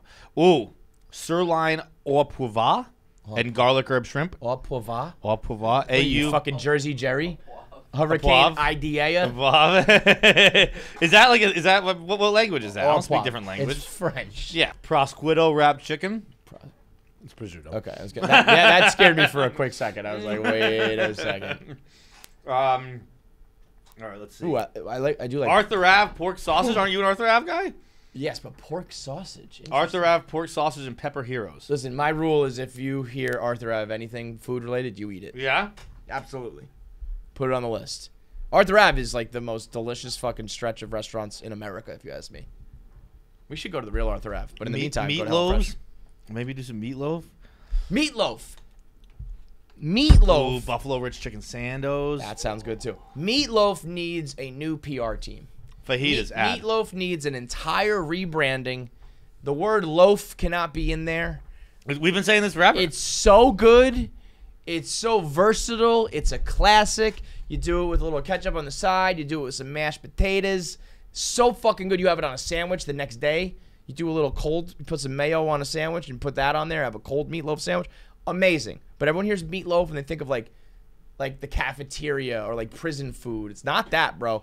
At least not my mom's. Maybe your mom's a shitty cook. My mom's a fucking fire. Yeah. So you can get all these meals. You can get 12 of them for free when you go to HelloFresh.com. No, guess what? I lied. It's 14. HelloFresh.com/KFC14, I believe is the code. Promo code 14. And you get that shit. You get 14 free meals, John. That is, it keeps going up. It went from 10 to 12 to 14. When you go to HelloFresh.com/KFC14 and then use code KFC14, you get 14 free meals plus free shipping, which means a lot because it's in the box with all the weights and with all the ice cubes and all that shit. We got to clarify. It's 28 free meals. Right, because it's free meals for 2 people. They're double meals. So it's 28 free meals. We do this every time. Times, let's say, 30. Wait, hang on. Sorry. 28. It always comes out to $750, and he's like, it's basically $1,000. $35. $980 this time. Basically $1,000. Yeah, there it is. It's if you fucking, because everyone gets about $30-$35 to order food. That's what it always is. Right. No matter what. No matter what. All about this with the delivery charge. It takes 45 minutes every time. You can cook it faster. This is a $1,000 promo code. $980. It's the greatest deal in podcast history. Free meals. It is a no-brainer. No-brainer. It makes it as simple as possible, and I appreciate that in my life. As I'm becoming an older dad, the only thing I want in life is just like things to be easy. And this weekend, I went on a little crusade for my little baby girl. Shay started kindergarten today, bro. Yikes! Shay's in school with 8th graders now. What? K through 8. K through 8? That's crazy, damn. That's too much. That's big. That's what I said, bro. It's like I know what some people in 8th grade were doing. I was a loser, so I wasn't doing it. But I know what some girls and guys were doing in 8th grade. I was K through 5, 6 to 8. This is a Catholic school. It's K through 8. It's like she's gonna be in this cafeteria with like a 14-year-old. I don't know if I like this. That is nuts. It's fucking nuts. Bunch of Shane Gillis. Fucking no, I don't like that. My baby girl's all grown up. With 8th graders? But they sent this like care package home to get ready for school, and they sent something called Ready Confetti, which was a really actually very nice, cute thing. It was this little pouch with confetti in it, and they said you put this under your pillow at night, and it gives you sweet dreams. So it was for like, I guess a lot of kids maybe get scared of kindergarten because this is a preemptive attack. Mm-hmm. Like if you're having bad dreams, you're having nightmares, put this under your pillow. Shay really wasn't. She's good to go. She's like, fuck it, I like school, but she wanted this pouch under her pillow, and she loved it. She like was looking forward to bed every night. She's like, do you have my stars? There are little stars in there. So, Dad, where are my stars? And then they moved this past weekend, and in the move, somebody threw the stars out, and I mean, she was so into this, and I went into like full-blown dad mode. I was like, I gotta replace the stars. And I went on this quest to find a pouch and some stars. And I don't know where to go to find a fucking drawstring pouch, you know? So I had to run the gauntlet of Michael's and Home Goods and the Hobby Lobby and the Dollar Tree or whatever. Joanne's Fabric, maybe. John, when I go to those places, I want to absolutely kill myself. I don't think I've ever been to any of these places. Dude, Michael's was insane. Michael's is like a warehouse of other people's garbage. It's just stuff everywhere. There was a whole aisle dedicated to birdhouses. What? Aisle 89 too, by the way. 89. It was like because it was like 2 on each thing. So it was like 40 aisles, but technically like 89 somehow. It all added up. I was like, there's 89 aisles in this joint. A whole aisle of birdhouses. How are birdhouses so in demand that there's a whole fucking aisle for them? And then next to the birdhouse aisle was shapes. It just said shapes. And it was just wooden shapes. Like, here's a triangle. Here's like an To serve what purpose? John? I don't know. Like by shapes, do they mean letters? Like it was some kind of looked like an S-shaped squirrely thing, but a lot of them were just like, here's a square, here's a circle, here's a I don't know. And then there was all of this random shit that's like, I was like, can you point me to the nearest bullshit aisle where there's just absolute garbage here? It's crazy. And then I found a pouch. No, I found the stars first, because they did find like an arts and crafts. That made sense to me. Like confetti, little sticker stars, whatever. Okay, got the stars. And at one point, I was walking around, I'm filming for Instagram, and this little old lady goes, do you need help? And mostly because I was filming, but also because I'm an idiot, I was like, nah, I'm good. And I kept walking, and I was like, I absolutely need help. Of course I need help. Maybe this is the one thing in the world I've needed the most help with in my entire life. Where to find a fucking mesh pouch for confetti. And then I couldn't find her. I had to tuck find the old lady. No, she disappeared. And I kept walking around. She's just a ghost. That's what I was thinking. I was like, was this a figment of my imagination? She was killed in a fucking arts and crafts accident years ago and has been haunting Michael's ever since. Lucky you said no. She would have fucking killed you. I wrapped you up in fucking cardboard boxes. And she points me to it with like a hot glue gun and all the other fucking crafts they've got there. I finally found a white pouch and a yellow pouch. Shay's pouch was blue. And I was like, I really want to try it. So I was like, all right, I got it. I have a fallback. I'm good. Then there's one person at the register. And you think that would be okay. On Labor Day at Michael's, 5,000 people in there that day. It was fucking insane. Yo, crafts don't sleep, bro. Apparently. It's like motherfuckers need their shapes. Yeah, well, motherfuckers need their shapes. You think people who are regularly doing arts and crafts were busy out partying on Labor Day? Yeah, fucking right. That's Labor Day. Any holiday is one of the biggest arts and crafts days of the year because no one has any fucking friends, and they're like, "This is a sad day for me." Like Christmas Eve. Oh boy, they craft like a motherfucker. There's tons of crafts going on Christmas Eve. Because I'm depressed. Yeah. So I get the bag, but I'm like, I want to try to. Cat I did. I want to try to get the blue one. So next door is Home Goods, and Home Goods is the home of the baskets. There's just baskets. Miles for as far as the eye can see.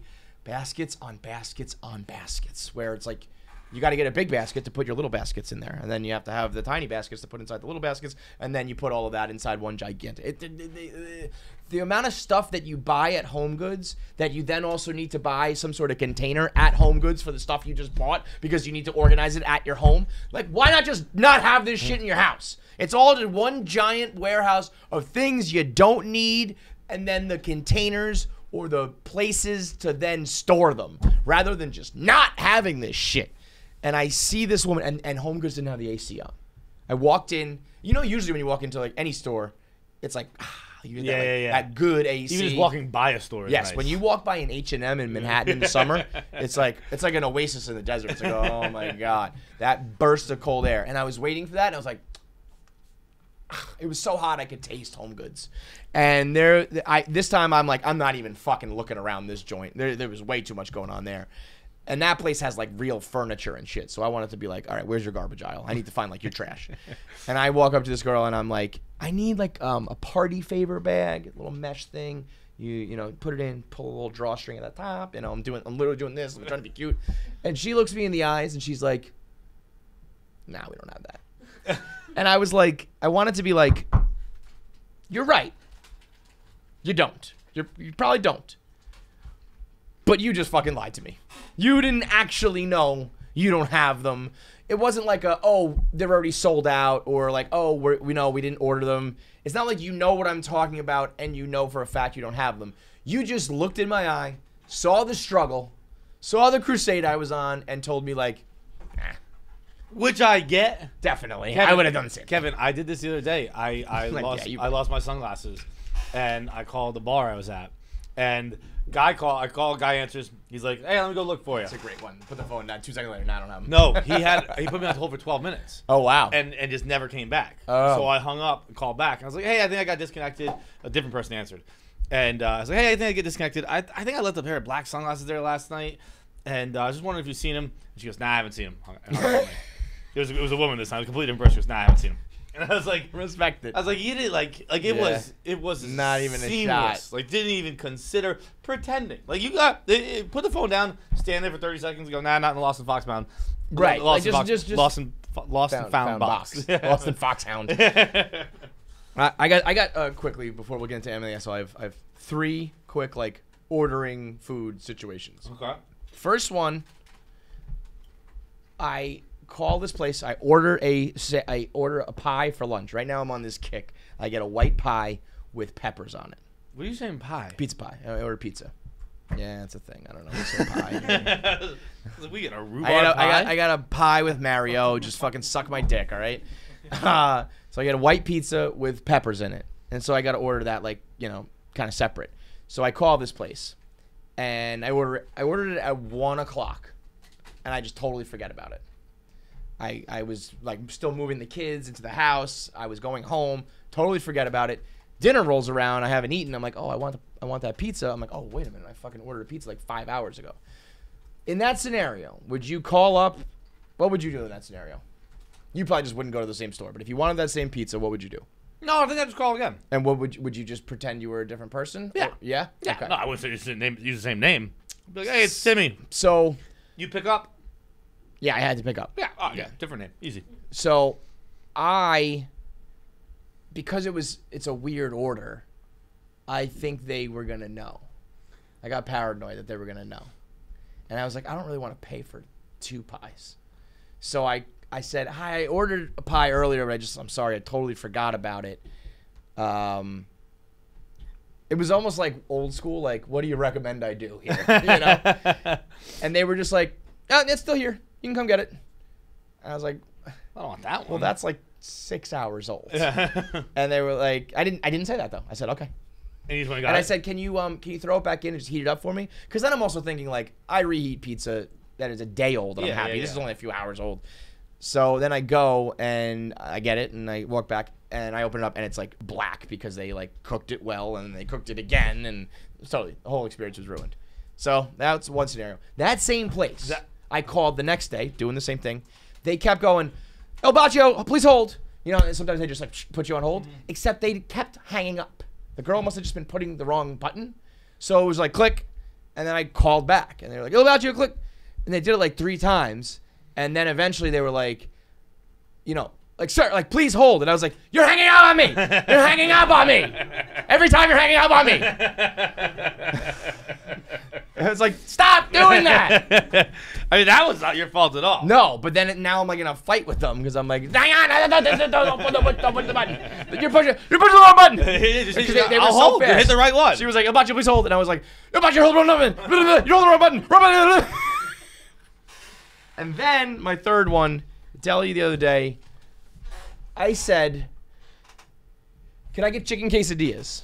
And he said, how many? That's a weird answer, right? That's a weird retort. No? And so it fucked with me. I felt like Trent with Tiger Woods. Where are you guys stationed? I was like, 1. And then I was like, cut up like 2 top and bottom, 4 triangles? Well, I was like, you tell me, how many? What is the average number people get? like are most people ordering several quesadillas here? Like, you know, the average is like 4, but you only want 1. Okay, pussy. So, but I was just like, just order, please. And then somebody tried to say like, well, it's a chicken quesadilla, dude. And it's like, yes, you're right, but like, you don't go up and say like, can I have taco? You know, it's like, I want tacos. You know, and that is more of like how many, because like there's, you know, you do get more than 1, but just because there's an S on the end doesn't mean it's automatically becoming a plural order. Right. You know, I'd like taco, please. No, it's just tacos, quesadillas. These are things that you order, and I'm all alone. I just want 1. You freak. You fucked with me. I was like, I got nothing. Dude, that first place, how do they not eat the pizza? That's kind of what I So I expected. figured someone in the kitchen, I like, expected been an hour, that. he hasn't picked it up, let's just eat it, guys. Right? Yeah. Like, here you go, we went in the That's kitchen, you totally hungry? what I thought. I was waiting for them to be like, you know, if I ordered another one, they were going to be like, okay, that's like $48 for both of these pies. All right, anyway, am I the asshole time? It's brought to you by Revitolite. Revitolite for all your hydration needs, whether that is you just wanting to be a healthy, hydrated person and enjoying a nice, delicious drink while you do so. For the people out there who don't love to drink water, you want a little taste, you want some extra electrolytes, you want a little flavoring to go with it, Revitalite is for you. For the people out there who are planning on having a big night, you're going to go out and do some drinking, you want to make sure that hangover doesn't hit in, you drink some Revitalite before you go out. You drink some Revitalite while you're drinking. I recommend using it as a mixer because it's just a quality drink. And then you drink half a bottle before you go to bed. And then you drink the rest of that, plus however much you want more in the morning. That is your surefire 4-step plan to try to fight the hangover as best you can with the Barstool brand, the Black Label. Black Label Blue Revitalite. Black Label is so good. Blue is the king flavor of any energy drink, flavored drink, sports drink, whatever. Revitalite Black Label, the Barstool Blue, is the king. If you, like I said, you want a little taste, you want some extra vitamins and electrolytes, and you want to fight that hangover, that's the way to do it. You can get it right in the Barstool store. You can also get it in your local liquor stores. You don't have to go to the baby aisle of CVS anymore. You can just do it yourself. Order it right now. I want a diaper. I'm a naughty boy. He's got a hangover. Yeah, I was a naughty boy. I need a diaper. Store.barstoolsports.com to get your Revitalite today. We got 2 Emma the Assholes, both completely originals. I'll go first. Here's the scenario. There's a girl. She has an apartment. In this apartment, she has memorabilia. She's a very big sports fan. In her apartment, she has a ton of Trevor Baur memorabilia. She's a fan from years gone by, prior to all this shit. Big fan of him and the team. She's like a baseball nut. Puts up the Trevor Baur material. Trevor Baur, what team? The Cincinnati Reds. Okay. She invites a guy over. She's hooking up with him. He comes to her house. And I don't know how this occurred. I don't know if it was a quick thing when she was in the bathroom, an overnight thing. At some point, he was in her house alone. Dude just throws out all the Trevor Baur memorabilia. Who's the asshole? Let's start off by saying... Hang on. Let's start off by asking, who is this? Because you don't even have a paper or anything in front of you. No, it was like a submitted story. Yeah. Okay. Yeah. I mean, I could, I'm not going to say her name, but like, I know who it is. Okay. Yeah. Okay. You know who it is as in, like, she was on Facebook, or you know it as, like, this is a friend of yours? No, yeah. It's a listener. Okay. First of all, I want to begin with Trevor Bauer's the asshole to begin. I want to say that. Trevor Bauer's an asshole. He's, by the way, like, he's, like, no one even really talking about that. Like, he hasn't played, right? No, he hasn't played. They keep he's suspending him for 1 week at a time. Right, and that's why maybe that's smart. Maybe the Dodgers are doing it right, because if he just had a 180-day suspension in the beginning, it would have been a big fucking deal. Yeah. And they just let it trickle in to the point that nobody's it's like on the ESPN bottom ticker, like, once a week. Like, the MLB has suspended his leave of absence until September 3rd. I think it's bothering me, because I think what he did or allegedly did is shitty. So I'm like, I want like justice, if you will, and the way they're doing it is smart PR, because it's not a story. No, it's completely not. But and also, like, it's actually crazy too. Like, imagine he was on the Dodgers. That's a crazy team. Yeah, that's a crazy team. yeah, I think so. But I think the girl's crazy because, like, Trevor Bauer pitched with the Reds for 1 year, right? I don't think it was much. I think he was with one. The Indians and then the Reds. Who likes someone that much for, like, when they play on their team for 1 season? I feel like it was 2. Was it 2? Because he did the shortened season with them, and then he didn't just do the shortened season with them, right?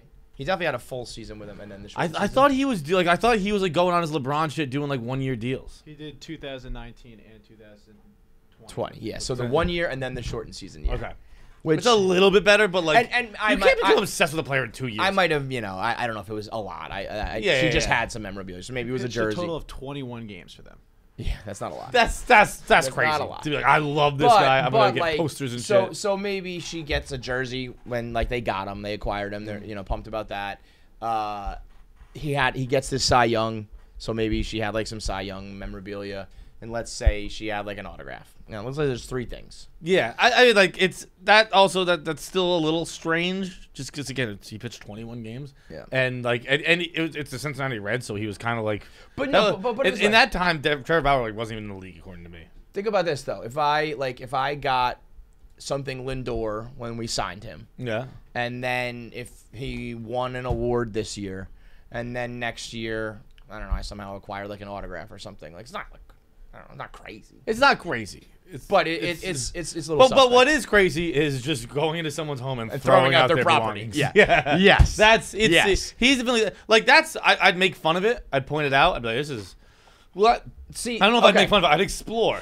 I would say what's this. all this about? I would say. Let me you crack that egg of yours. And like, let me in. Let's see what that yolk's looking like. Let me say what I can unequivocally say is an asshole. If you fuck somebody while they're asleep and passed out because you choked them unconscious, you're an asshole. Yep. Fuck them in the butt. Fuck them in the ass.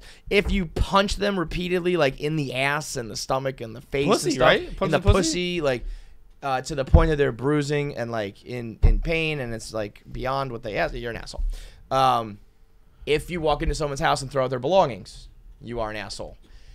I also would say if you prominently display the memorabilia of someone who is embroiled in the situation that Trevor Bauer's in, you're bordering on an asshole. Yeah. Because like nothing's been proven yet or whatever, but it's like if I walk into your house and you have like a O.J. Simpson shrine, you're an asshole. Yeah. If I walk into your house and you have like a Ray Caruth jersey, you know who's an asshole? This is an easy one here. You know who's an asshole? Sports fans. Sports fans. Because every sports fan thinks their guy didn't do it. Every sports fan is like, yeah, he's innocent. No, but you know what? Beyond that, we're just stupid. Like all the amount of arguing I've done about the Mets this year, I'm like, I'm literally wasting my life. This is a waste of my time. My precious time on this earth, I am wasting by arguing about like how many games back the Mets are. It's like, what are you fucking doing with your life, Kevin? It is all crazy. Buy, and they spend their money and they buy a shirt because this guy wears that shirt on the field. Like, what are you fucking doing? I hate when Captain Cons goes on his thing about not wearing another man's jersey. It's so fucking weird. But it's not because of the reasons he's saying. It's because of all the other reasons. It's stupid. It's like, why they're not flattering. Are we doing this? That's it. Yeah, they're expensive. They look dumb. It's a uniform that you wear to do this job. You're not doing it. You're just fucking out over there. Stupid. I think Cons tried to like, there was a fight in the stands or something, and like somebody really like beat the shit out of somebody and like got charged with something bad, and he was like, well, he was wearing a jersey. It was like, yeah, most people in the stands. It was at like, yeah, it was at a sporting event, and that guy's just a bad person because he's a scumbag, not because he's a fucking sports fan. So final answer, he's the asshole. Final answer, he's the asshole. But like. I think so. This is all in her living room. I think living room's a tough place. Oh, okay. I think if you're gonna display sports memorabilia, that's got to be in like your office or a man cave or a woman cave or a she shed, wherever it is. It's just like in your living room. That's a lot. Yeah, that's a lot. I agree with that. All right, second name on the asshole comes from Pavs. Right? Oh, the train story? Yeah. So, girl had taken the train ride home yesterday, and this girl is just hysterically screaming, crying, like making herself throw up because her boyfriend broke up with her on the phone. And it went on for about 40 minutes, and I'm sitting right next to her, and she just didn't stop. Has him on speakerphone. Didn't even take it into the hallway, just sitting right next to me, just like, you can't do this to me. Throwing up, tears coming. Throwing up? Like trying to make yourself throw, like everybody in the trench is like, and like, I mean, I just stood there the whole time like this, like scared to death. Bro. I didn't know what to do. Bro, why didn't you move? Because she was blocking. There was another person to the right of us. It was like a 3-person seat, and I was like, I don't. When you're know stuck, what you're to stuck. do here. Yeah, fuck you. You wouldn't move. I think if you were stuck if in a chick's spot trying to puke sitting next to me, I think I'd be like, I'm gonna get out of here. You would be like, excuse me, get up. I gotta get out. No fucking way. I'd probably just stand up on the seat, like step climb over. Yeah. Yo, can you guys? I'm out of here, motherfucker. Dude, this is the Kelly Keegs train breakup. Yeah. The speakerphone breakup. What was he saying? Insane. I just can't do this anymore. Like, I'm sorry. You know what he was saying? You're the type of bitch to put me on speakerphone on a train in public. You're fucking clearly delusional. If you put me on speakerphone at any point, my parents do it, I just hang up. My parents both want to talk to me at the same time. I hang up because you can just hear the difference. It's different. Like my dad's yelling at me from across the room. I'm like, I can't fucking hear you guys. It's like just because it's speaker doesn't mean there's like a microphone. Speakerphone's a great way to not be able to hear anybody. Yeah. Nobody wins. Everybody loses. You cannot hear. No, you know what? Like I think you can do a. I think you do a iPhone speakerphone like this for some reason. The work. Maybe if you're in a car. The work conference room speakerphone. Echoing, everybody sitting around that fucking thing that looks like a little spaceship, and there's like a delay, there's like a pause, kinda. It's catastrophic. It's the worst. Goddamn dumb. Everybody talks over. If you're not in the room, you're not in the meeting. Shut up. Yeah, be fucking quiet. And if you do got to talk, like deep throat that fucking speaker. Like get up on that thing that looks like a spider and talk into it. When you're talking all the way over here in a big, cavernous conference room with echoes, nobody can hear a goddamn thing. It is. Speakerphone is one of the worst inventions of all time. People just walk around the streets of New York just doing that. People just walk with speakerphone. Yeah. It's crazy. Happens regularly. Or the FaceTime. FaceTime. FaceTime. Yep. It's insanity. Yeah, no. What is wrong with you psychopaths? Do you have no desire for privacy? Do you just go out and you're like, I'm going to ruin everyone's day today. I'm going to go out and I'm going to be a fucking nightmare for everyone on 7th Avenue. Because that's what I walk behind all the time when I'm going home or going to the office. It's always on 7th Ave. And you're also goddamn fucking loud. Just talk on the phone like a fucking person. Or get a pair of headphones like a fucking person in the current age. Just be normal. Be normal. Like people talk like this, and then they fucking switch it to here. They come like this. And what do you do? Just talk on the fucking phone, John. It's just every answer to every question on this podcast. Always like don't put people on speakerphone. Be normal. Don't break up with someone on a train and until you're puking in public. Be normal. Don't post memorabilia of an alleged rapist. Don't throw out people's belongings. Don't. Just be normal.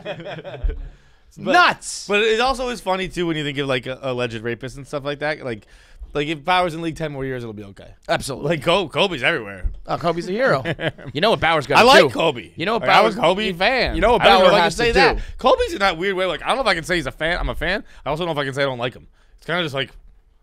I mean, everybody's a fan of Kobe Mamba and all that shit. It's crazy how much. You know what Trevor Bauer has to do to get over this is die. Yeah, it'll help. Trevor Bauer ends up dead. Somehow, Actually, I don't know. He really sucks. He does. I think people would be like, whatever. Yeah, he was hated beforehand. Yeah, it's like nothing redeeming there. Voicemails today are brought to you by 3Chi. Hey, what's up? It's Colin from Cincinnati. I was just calling to give you guys a quick hypothetical. If you had to start a cult, what would it be formed around? And then just to throw in some extra pizzazz here, how about we add, if you had to pick one leader, such as Jim Jones, David Koresh, or Charles Manson, who would you pick for your cult? Yeah, thanks. Viva. I would start a cult based on fan sports coverage mixed with chicks, pop culture, viral videos, and anything men's lifestyle, and I would find like a 5'7" Jewish guy from Massachusetts. That's my cult. I think it would do well. It's a pretty good cult. It's a successful cult you got there. It's a pretty solid cult. I was gonna say, do people have to fucking like cults? I mean, the examples he gave us are monsters. Can't we have a nice cult? Yeah, why don't like cults need to rebrand? Yeah, well, you know what I mean, there's cults is just what we choose to call scary religions. You know what I mean? Like Judaism, Catholicism, all those are cults. Red Sox cult. Cults. All these things all are fandoms cults. are cults. Yeah. Because you are political parties, cults. It's kind of what we were talking about earlier, where because you're so deranged that you have to think that your guy's innocent, you gotta do it. You can't ever be objective. I remember when Aaron Hernandez was and this is literally I still remember the call. I had just left the Milton office and I was scrolling Twitter and I called Dave. I was literally there's a right off Adams Street, there's a McDonald's, not McDonald's, a Dunkin' Donuts, and there's Pat's Pizza, and you take that right, it's how you got back to my house. And I remember taking that right with the phone ringing to Dave and being I was like, yo, They're saying didn't Aaron do it. Hernandez killed somebody. Like, that's crazy. And Dave actually, I think Dave was like, oh, no, I can see it. Like, I think Dave right away was like, nah, I can see it. That's also different when it's like, I'm so shocked by the it was news. immediate. It's It not wasn't- like I believe in this team so much it's impossible. It's like these like what? Yeah. He's not a murderer. He's a fucking athlete. Like, that one was pretty quick. Yeah. Where I was like, oh yeah, yeah, you might have done it. Right. No, that's a quick realization. But there's plenty of people who don't. I mean, we did it all like back when steroids were a real like faux pas. They were real bad. Like everyone argued, like my guys did. Like now, I'm like I don't give a fuck. Sure, maybe he did steroids. Or you know, if you show me a positive test, I'm like, sure, I don't fucking care. Like, what do I give a shit? But there was a while where like we had to. I think Bro, I mean, politics is the worst. Is the craziest example. Yeah. It's like your guy cheated, your guy killed, your guy voted against this for this, like, and you're like, no, nuh-uh. And it's like, here's the fucking evidence. Yeah. Like, nope. The whole world just kind of falls into like whataboutism, where it's like, Yeah. well, what about your guy? What about your guy though? Yeah. It's like, I don't fucking know, man. What do you think is the best cult? The best cult? the nicest cult, like, because like like what like Catholicism is rooted in is good, and then there's like the Crusades. Yeah. No, like the basic. We get idea. like the 10 Commandments. Even though not even that. No. It's there's 2 or 3. The golden rule. You know, it's like treat yourself like as you treat others, and there's like it's like don't kill, don't like whatever, and treat others as you want to be treated. There's like do unto main others as thing. you would do to Yeah. yourself, whatever. But also the like that's basic bad idea. advice for people like me. Yeah. I hate myself. I should not treat people like I treat myself. I should be the worst treated person in my life by me. If I treated people like I treated myself, you guys would think I'm the biggest asshole in the world. Like that's bad advice. For most people on the planet, it should be, do unto others as you do to yourself is bad advice. It should be do unto others as you wish you done unto yourself. I think that's what it actually is, maybe. Like as you. But yeah, even then, I like how I treat myself. It's fucking bad but good. You know? Naughty boy. I think I feel like Buddhism or Hinduism is pretty good. No, Taoism. We did this on Martial Confessions. Yeah, you're on your Tao tip. I'm on a Tao shit, kid. Anything that's like got their like nirvana and peace and meditation that also doesn't have like the Crusades to like mar their history. But I don't know. I'm sure somebody in Buddhist or history I don't know, has slaughtered the whole thousands of fucking people. all the children. That was a bad one. Like that's what I mean. There's got to be some religion that's like, hey, yeah, we believe in all those things, and we haven't raped and pillaged and killed and decimated cultures. But I don't know. The problem is when you get a cult and you get successful, there's always people with power and money, and they always do fucked up things. Yeah. So. Yeah, I don't. I think my cult would be. I'm going to a subsect of your cult, and it's based on self-hatred, and we're doing it right now. Yeah, we're in church at the moment. The chicken heads. The chicken heads, and we are the leaders. Yeah, it sucks to be you. Yeah. I won't make you kill yourself. We are a cult of like voicemail leaving, asshole talking, top 5 Gape listing. glove wearing. I am gonna pitch that we sell Gape gloves. Well, you know what we need to do? You know what would be really funny?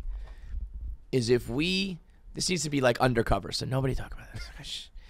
We need to like create a brand called like Gape. You know? Gape. Like Gape with an accent. and we need to like infiltrate, like this would take years, but like we need like the runways in Paris to be like, have you guys heard about this new New York designer, Gape? Like he has this avant-garde stuff that's amazing. Have you seen the gloves? I Heart Gape. I Heart Gape gloves are the new must-have item of the winter. And then you have all these hoity-toity fucking fashion freaks running around Gape gloves, and then we're just like, gotcha! And we have our own fucking runway, our own fashion show, right? Where we've got all Gape clothes and everything. And the Gape gloves are the #1 thing. And then we have everybody seating there, and we're just like, let the show begin. And we just put Mike Adriano on the big screen. And it's some girl holding open her ass with Gape gloves. Like, we did it! We punked you. It took 10 years and all of our money, but we got you with the Gape gloves. I love this idea. I think a shirt that says Gape might have to be in the works. This is my Agape shirt. I wear this shirt on Agape Day. Or just or what does Adriana say? Like, do you gape? I love when you what do you say? Like, can you make it wink? Can you make it wink for me? Next voicemail. Not Gape milk.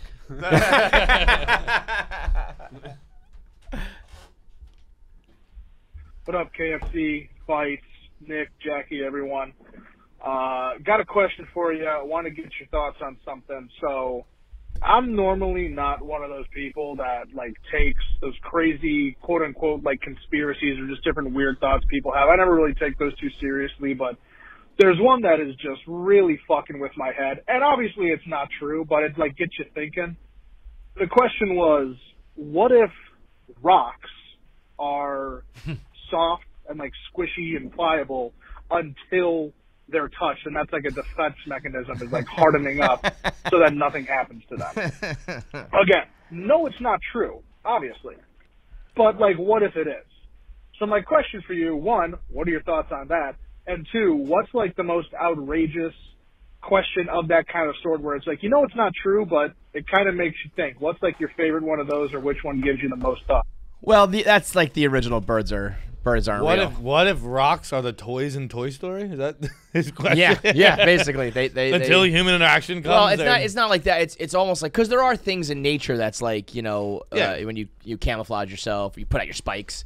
Like porcupines, they're soft until they're hard. Rocks are soft until they're hard. I'm just gonna sneak up on every rock from right now. I mean, like that. Like, what about a mountain though? It's like every step you take just keeps getting hard. Mount Everest is soft until every time you climb it. Yeah. But mountains aren't rock, right? Yeah, they are rock, aren't they? Well, mountains are they're sediment. Mountains are also they're the plates. They're like plate tectonics. You know, like they're going up. Like the pack I smoked.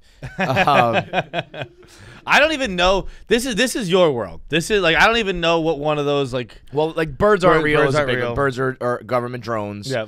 I don't know. These ones are fun. These ones are like high thoughts. You know, these aren't like conspiracy theories. These are like, you know, what ifs. What if?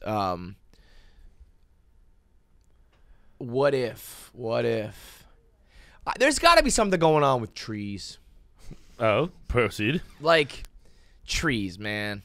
They grow these leaves and they just drop them all and grow them all over again. It just seems like a whole thing that I don't quite understand. Like, and I don't know what their conspiracy theory is here, but trees trip me out a little bit.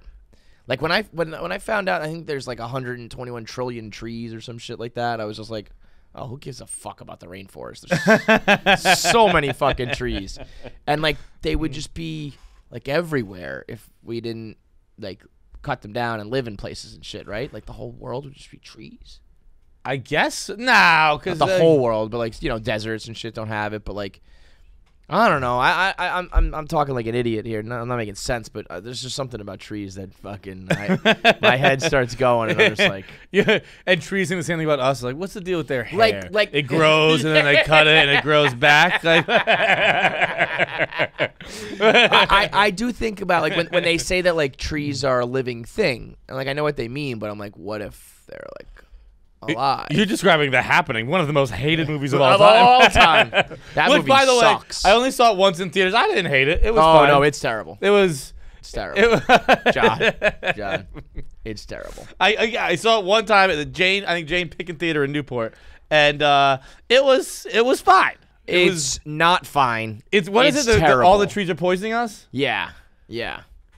What was the other one called? Old, right? That was the one we talked about recently. I want to find out the fucking box office on that. Oh, was it Old? Old. That's the beach one? Yes. I thought it was called like Time or something. Is it? 87.3 million. That is about 80 million higher than I thought it was going to be. See, that's what's crazy to me. So, you know, I would have said that Old was a massive failure for M. Night Shyamalan. It was $18 million to make it and made 87 and probably still ticking. Huge hit. Massive success.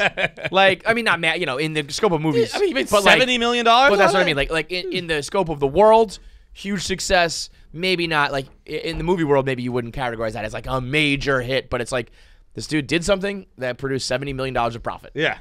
Fucking awesome. Pretty good. Fucking incredible. Boy, did that movie look bad, though. I thought it looked interesting. I thought it looked interesting.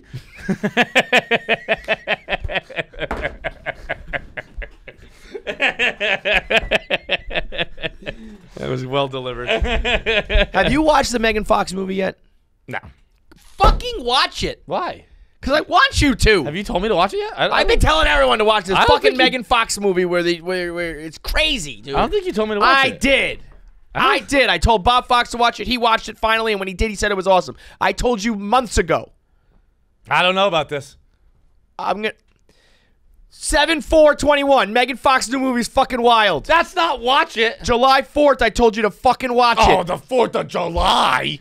That's the problem. That's not a fair time to tell someone to watch a movie. Bro, they're drunk and busy. I said, Megan Fox new movie's wild. You said the one with NGK. I said, no. It's called Till Death. It's available on Amazon. Intense as fuck. Deaf, silly, far-fetched at times. Only like 5 people in the whole movie. Wild ride. Well, I'm going to watch the hell out of that. That's what you say to people when they recommend things. And then I keep hedging it because I got scared how much I was selling. I said, minus some unbelievability. I thought it was a really fucking great movie. Because I kept being like, well, wait a minute. What if this is... I get very nervous recommending movies Oh, now. me too. Very much. It's like, very what nervous. if they didn't like it? And Bob Fox told me the other day, he said, he hit me with the, I'm firing up the movie right now because of your recommendation. And I sat there for about like 90 minutes just being like, waiting for the text. And he liked it. I was like, yeah, yes. You got to watch it tonight, Till Death. It's wild. It's like I feel like I just started the show. I don't fucking care, John. What's tomorrow? Tomorrow's Thursday. It's We don't Megan have shit Fox. tomorrow, right? By the way, that little fucking minx, Megan Fox. Well, that table. Woo!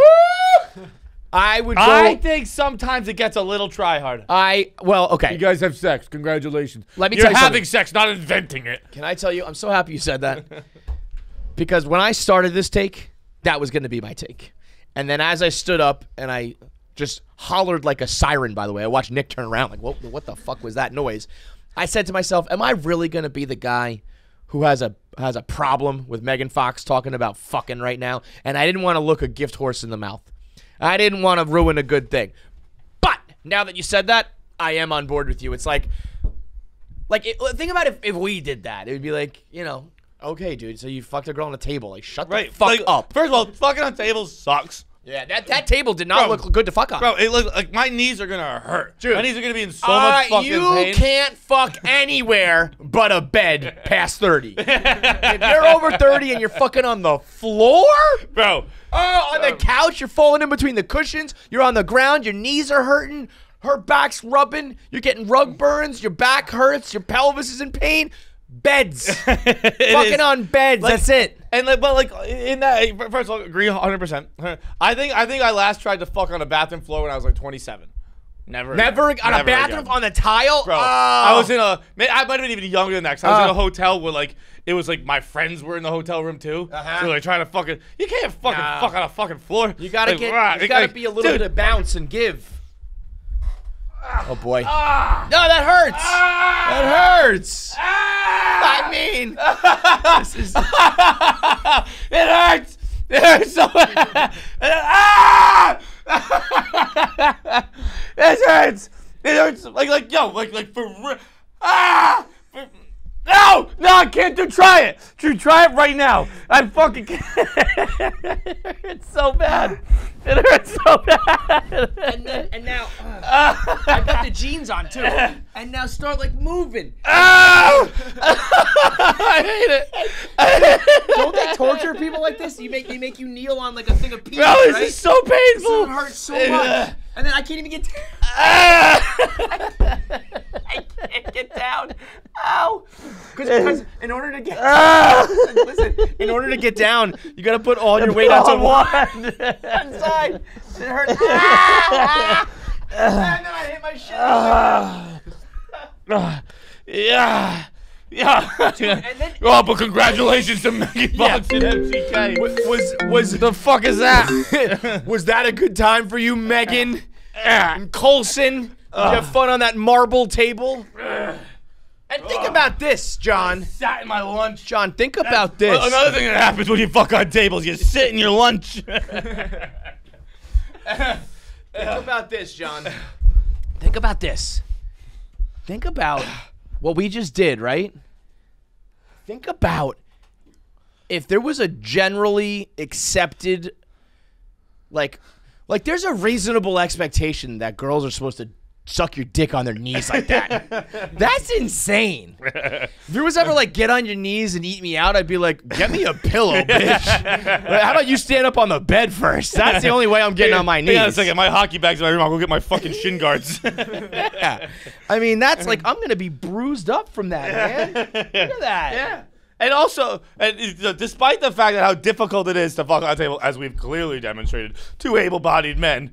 Yeah. Incapable of fucking on a table. No way. But like, if you saw like that, I was giving you a quarter of an inch there. Right. That's all you would get. I was like, ah. Did you come yet? It was just guttural screams and a fucking fingernail's length of fucking dick. Just splinters flying everywhere. Fucking. It was bad. But like, also, if you're fucking, what are you guys pissing on each other? Well, I was gonna say, like, what? You got a little sweat on a table. Now I will say that pillow, that table's huge. Did you see it? Yeah, it was a big deep. Table. It was like you could like run around on that table. You could like play tag on that table. They might have been like wrestling. But yeah, like what are they doing? Listen, I don't doubt. I'm on record saying if I could pick one couple to watch a sex tape, it would be Megyn Kelly and Machine Gun Fox, whatever the fucking. My brain just went totally backwards. But what are they doing that's like so revolutionary? Yeah. And if they are, like, please share with the class. Did you guys invent some new shit? This table, some seeds of things. Oh, man, I'm so glad we don't own that table anymore. What, you snorting fucking lines of jizz off it, Megan? What's fucking going on here? Yeah, like, I guarantee whatever. Megan was up here like this. With your legs up, yeah. You were standing there. Like, I guarantee whatever you have done, Adriana Chechik has done. And better. In every Airbnb she's ever. By herself. She every Uber. She doesn't even need partners. No. I've watched Adriana Chechik squirt out the window of a car. Bro, I watched Adriana the other day. Somebody, she was like, put the ball, what did she say? Oh, she said something like, put the tip in, right? So he put the tip in. And she was like, oh, wow. And I was like, what's the big deal, right? And then he pulls it out, and like a ball comes out of her ass that was in there as well. And I was like, oh, there was already a ball in there, and then the dick went in. And then another ball came out. She had two bocce balls of some sort, and then a dick. It's like that's what Adriana Chechik's doing on the kitchen table. What are you doing, Megan? Bro, I watched, and this is exactly what happened. I've watched Adriana Chechik. Oh boy. Get her pussy fucked in her ass. Get her pussy fucked. She took a fleshlight and shoved that in her ass, and then had a guy fuck the fleshlight. I know exactly what you're talking about, and it was super hot. I don't know why I was so turned on by it, but I was like, this is awesome. And technically, that should be the next Tom and Bert loophole. It's like it was like you don't have to wear a strap on. They've got to wear a fake pussy. Technically, I'm just you gotta shove your pussy in your pussy. Technically, I'm just fucking a fleshlight. Adriana Chechik's just holding it with her ass. That's all that's happening. That's not cheating, girls. That's not cheating. Oh my God Almighty. Let's get into our interviews, huh? Interview. KFC, fights, Nicholas, Jacqueline, the rest of the people. Got a little hypothetical for you. If you could stop time for as long as you want, but you kept aging and everyone else stayed the same, what would you do with that time? You can only stop it once for as long as you want, but once you use it one time, it's gone. I think personally, rob a bank, maybe pant some people. I'm not sure, but just interested to see what y'all would do. If you could stop time one time. I know what mine is. What? This moment had a significant impact on my life. I think I've talked about it before. I was in high school. I think I was a junior. Coming down, hockey game. Okay, I'm coming on my off wing. Coming down. There's one kid who's kind of coming to cut me off before I get to the net. Basically, one-on-one, it's a race. He does that move where you kind of like you drop down to a knee and get your stick flat, so I can't really get over him, and I chipped the puck over his stick, and then I jumped over him. But you couldn't finish. And then I got to the net, and I fucking just missed the net with a shot. And like my 3 best friends were behind the net, and I watched their faces. They were like, "Holy shit!" Like just a complete disappointment in their faces. And if I scored that goal, your life would have been totally different. My life would be totally You would be different. the man. It was. You would fuck the girl. You would get the job. You would be cool. You would be. I mean, all of it. Bro, my life is like I'm like I probably get drafted in the NHL the next day because it was Dude, that amazing of a move. My best sports moment ever was not even like in a real game. It was we used to do something called the Olympics in high school where like every grade would compete against each other in all sorts of various shit. Games, but also then there was like sports. And it didn't really count, but it was the only time I ever played in front of a full fucking gym because like my whole school was watching. And it was like the freshmen played the juniors and the seniors played the sophomores in like the first round. And then so it was us, the seniors, versus the sophomores in the final because the sophomores had this one kid who was Albie who was like awesome. So me and him were like we would play together, but we were playing against each other, whatever. And it was like a quick game. It was only like I don't know, it was like a 5-minute like just because it's a fake thing, right? But I had like a couple baskets, a couple drives. I hit a 3, and the fucking crowd was going wild because I played in front of all literally the entire high school. And I was like, this game doesn't count, but this is so cool. Like, I mean, I was like, I drained a bucket. I'm like, yeah, and it was like, this is. I mean, I was graduating high school, so it was over though. You know what I mean? Yeah. If you could have a moment like that in real sports, in real life, like it's amazing. Dude, people and it are does already change who you are. To be like it's what is it? This is gonna happen. This is gonna be crazy. And I fucking just missed the net. And it was some fucking Gordon Bombay shit. Yeah, where like it's gonna stick with you forever. Triple D. Just fucking missed the net. I didn't even hit post. I just fucking missed the net. So you freeze it and you bury that, and then restart time. Just a quick bingo bango. It's already in the net. Because everyone was already going crazy. Yeah. Because they're like he's got to score here. He just wide jumped over a person. Right. I jumped over. I fucking Vince Cartered somebody in hockey skates. It was crazy. Yeah. It was crazy. I can still see. I have nightmares about it. I have And fucking then daydreams about it. It went wide or went high? It went wide. It went high and wide. I fucking went glove side. Fucking boom! I hit the glass. It was fucking awful. Awful. That is tough. I would. It's a no-brainer. I would take that over anything. Like over all the money I could get from a bank. I would take that fucking moment. I'm with you on that. Like robbing a bank, like whatever. Use it for some like something intangible that's gonna change who you are instead of just like a few bucks. It would change me on a cellular level. I would be a completely different person. No, I totally am with you on that. Like your heartbeat would be different. Your chemical makeup would be different. I don't know if I have one like that I can pinpoint though. I don't think I have I don't think I have anything like that. So I'll just rob a bank or some shit. So I'll just take all the money. Yeah, just give me all the money. Dude, that was funny yesterday when I think it was yesterday when maybe it was 2 days ago. The answer to the internet question was like, you have 5 tokens. Yes. And I you know what's funny? I started to think about that because I was like, bro, I'm an adult now and just give me fucking $250,000, you know? Then I was like, well, wait a minute, no, free food would be more than $250,000. Yeah. But then I was like, but if I won a championship, I could sell merch at Baur. And then all of a sudden, I had talked myself through all 5 things. I was like, this is a pretty good question. I went with free food and a championship for Tuca. And a cup for Tuca. But Pete Blackburn's response was funny, where he was like, "This is just an elaborate way to find out who makes $100,000 a year." Yeah. Because one of them was like, because the Tuca thing, not even just the championship t-shirts, like. That's worth more than $50,000. Mm-hmm. Like it just actually is. Yeah. And yes, probably because we'd make that much back in merch because we gotta sell the Tuca shirts. But like having that over everybody. Yes. We're like, I was right all along, and but I'm right. No matter what happens this year, I'm right. I was right all along. He's good. He's fucking good. See, that's why you. I'm right because you wouldn't have to do all this. You would just be like, "You want a cup?" Yeah. You would never have to do it again. You could just sell a shirt that says Tuca won a cup. Like, but you know what the bullshit of it is? God damn it. See, you wouldn't have to do any of this. It's like 33 days until fucking season starts, and I'm already getting fucking gassed up, motherfuckers. But here's the deal.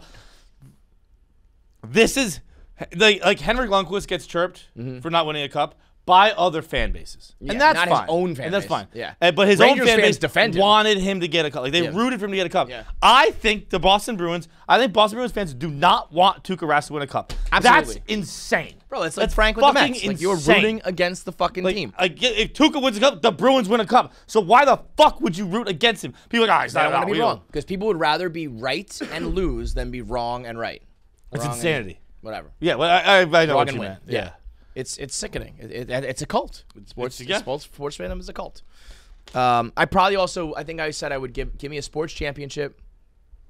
Can't remember all the numbers, but I was like, I think it was like sports championship, $50K, and then give me like +1 on the scale of 10 so that I'm 11. You know what I mean? Yeah. I don't want to be a 10 anymore. I just want to be 11. But I think you could, if you spend the money on +1, that's another thing that can change your whole life. Like if you said give me 5 points, or if it was like I think it was 1 point per whatever it was, you know. If you tighten my chin a little bit, if you got yourself shave the super nose down, hot, like, and just shaving off a little bit of body fat. You're happy, you're popular, you're wanted. The whole night. All right, interview time. We've got Emily Hampshire, Stevie Budd from Schitt's Creek. This interview is brought to you by Sezzle. Sezzle is a service that I think I need to make sure more stoolies know about. It's basically buy now, pay later, where you don't have to pay up for whatever it is that you're purchasing. We have it in the Barstool Sports store. So it's kind of like a payment plan where you can get whatever you need now and work out a payment situation where you're not going to break the bank. You're not going to have to pay anything up front when you don't have any money available. And it's the no-brainer way to buy things. Like I used to back in the day. It's 4 interest-free payments over 6 weeks, so you don't have to worry about it for a month and a half. You got to make 4 payments and no interest accrues. So it's like, and you know how many paychecks you get in that month and a half? I was gonna say, dude, me and my buddy back in the day used to have to fucking send each other money. Like yo, can I borrow $200? And it's like that's how we'd be able to get things. And I'd send it back. Some moment I got paid, I'd send him $200. Like, yo, can I borrow $200? Love it. Send it back. Like we had like $200. We would send back and forth at all times between the two of us, just to float. Whoever needed. It's a cash flow thing. Yeah. If I had Sezzle, this is what Sezzle does. Sezzle's your $200 friend, buddy. It's available in 34,000 different stores across the United States and Canada. Shout out to Canada. That's where Emily's from. And most importantly, it's available in the Barstool Sports store. So if you want to get your Barstool Sports merch in the Barstool store, Fights is rocking them right now. If you're watching on YouTube. These shoes. These shoes are so goddamn fucking sick. Zoom in on these shoes. Zoom in, I said. Look at how goddamn cool these shoes are. I mean, I don't even know. Looky. Bang! Sad boy. Looky. Bang! Sad boy. The fucking phrase on the side. These shoes. White canvas shoes with the Sad Boy logo. Just the perfect shoe for, like, these. I'm going to say it. These shoes are essential. These are a shoe you just need to have. Every single person needs. This is a staple of the wardrobe of the collection. Just because you can wear them with whatever you want, they're versatile. Got the Margam sole. It's like any other shoe you've ever bought. High quality made. Nice canvas look to it. The fray gives it that kind of like stylish feel. The Sad Boy logo is iconic at this point. It's minimalist, but it's got a little something to make it pop. Available in the Barstool store. Casey Musgraves is making sad girl fall fucking emojis. We're here making sad boy season fucking sneakers. Sucker dick! You can get them at the Barstool store. And now with Sezzle, you can get it basically for free right now, and you can pay it off over 4 interest-free payments for the next 6 weeks. So check out Sad Boy Season 1's. I might be stuck up here. I don't know what the move is right now. I mean, you know what you got to do is get down on your knees first. I know. So go to the Barstool store, shop with Sezzle, and get yourself those Sad Boy Season 1s. Let's talk to Emily Hampshire on KFC Radio. Hey, what's up? Emily, what is cracking? Well, now I feel I'm so sorry I'm late. The other interview went long, and I'm never late. I'm a Virgo. I'm pathologically early. Like usually I sign on and then I don't push the go in till I'm just there like a half hour before waiting. Wait. Well, yeah, I mean, if it went one more minute, we were just going to cancel the whole fucking thing, Emily. Fair. That would have been fair. And then because I'm Canadian, I would have like come over to your place. And been like, anyway. The moment you hit us with the sorry, I was like, oh, she's getting real Canadian. Like, sorry, I'm late. Is that a true stereotype? I guess that like you guys are nice. Oh, and, yes. Yeah. Yes. I guess that's a good thing. Yeah. I'm sorry. Oh no, I'm sorry. You go. No, you go. No. I guess ultimately that's a good thing. It's like, are the rumors true? Are you nice people? but I don't know. I guess is that why? No, it can be a fault. Like I see a lot of difficulty in it, especially if you're the one who was raised Canadian and then you go to America and realize that like you think everyone else is like bragging and like saying how great they are, and they're all like loud, but you realize you just have no confidence. you just are like so self-deprecating and can't say, because you can't ever say anything good about yourself. Maybe That's we're like, Canadian. Yeah, you're speaking to the right people right here. We just might be Canadian at heart. I don't know. Maybe Canadian's more of a lifestyle than it is a country you're born in, because I always say, we're probably self-deprecating to a fault, where it's like maybe everybody makes fun of us because we make fun of us. Yeah. Oh, I've been to therapy for this, serious therapy. I mean, it has worked a bit. Well, and also but the thing is, I go in and I apologize to the therapist for wasting their time, and I'm like, I'm like, you know what? I'm fine. Like, I don't even know. I'm wasting your time. I'm gonna go. You have a nice lunch or something. You apologize for not having like serious issues. Right. Like, you feel bad. Yeah, it's like my parents are alive. I don't have any. Yeah. It's also crazy too, though, because it's not like you come to America and you work a regular job, live a normal life. You're doing Hollywood, you're acting. I mean, it's like you go from one extreme to the other, where you're with the most like vapid and rude and terrible people in the world.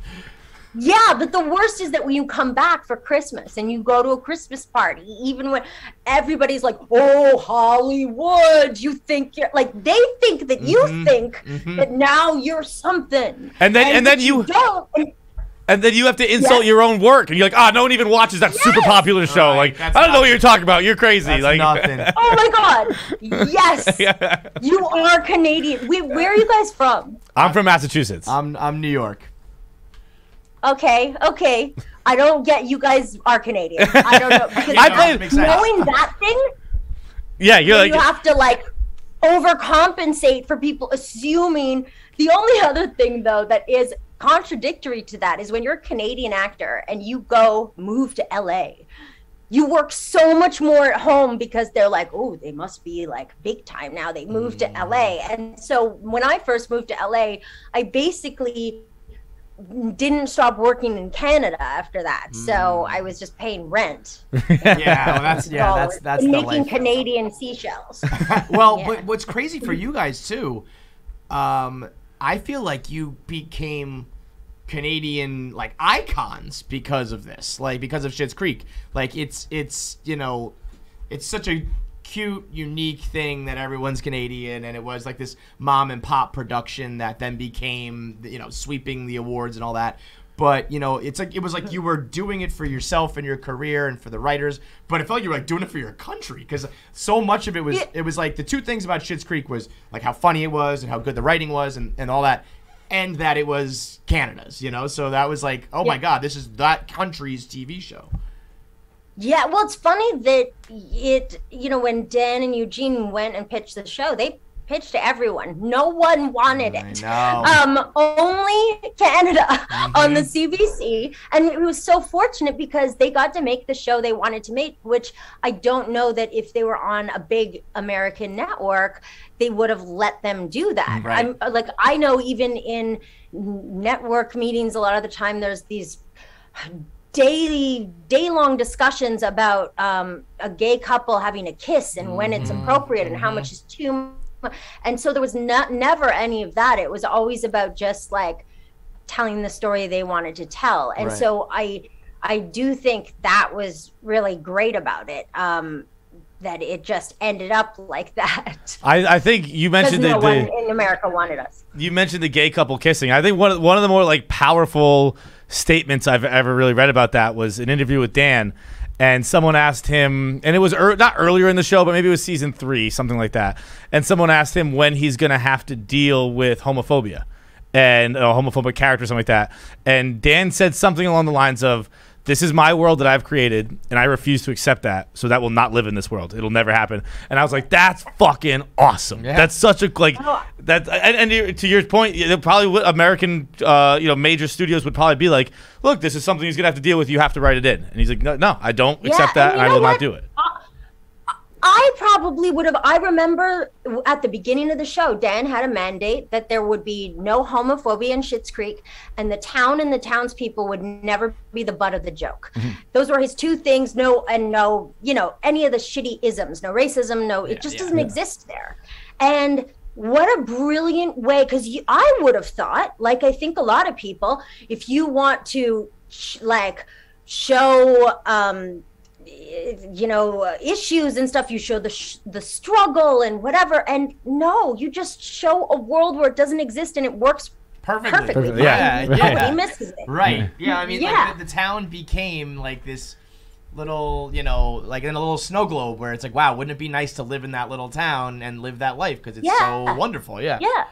Were you? And I think even oh, sorry. No, you go ahead. You can tell me to shut up. No. I'm sorry. We're going to get into a sorry off here. This interview's never going to end. It's just going to keep going forever. No, you go. No, but oh my gosh. I just see. And now once you go that long, then you're like, oh, the thing I was going to say is dumb.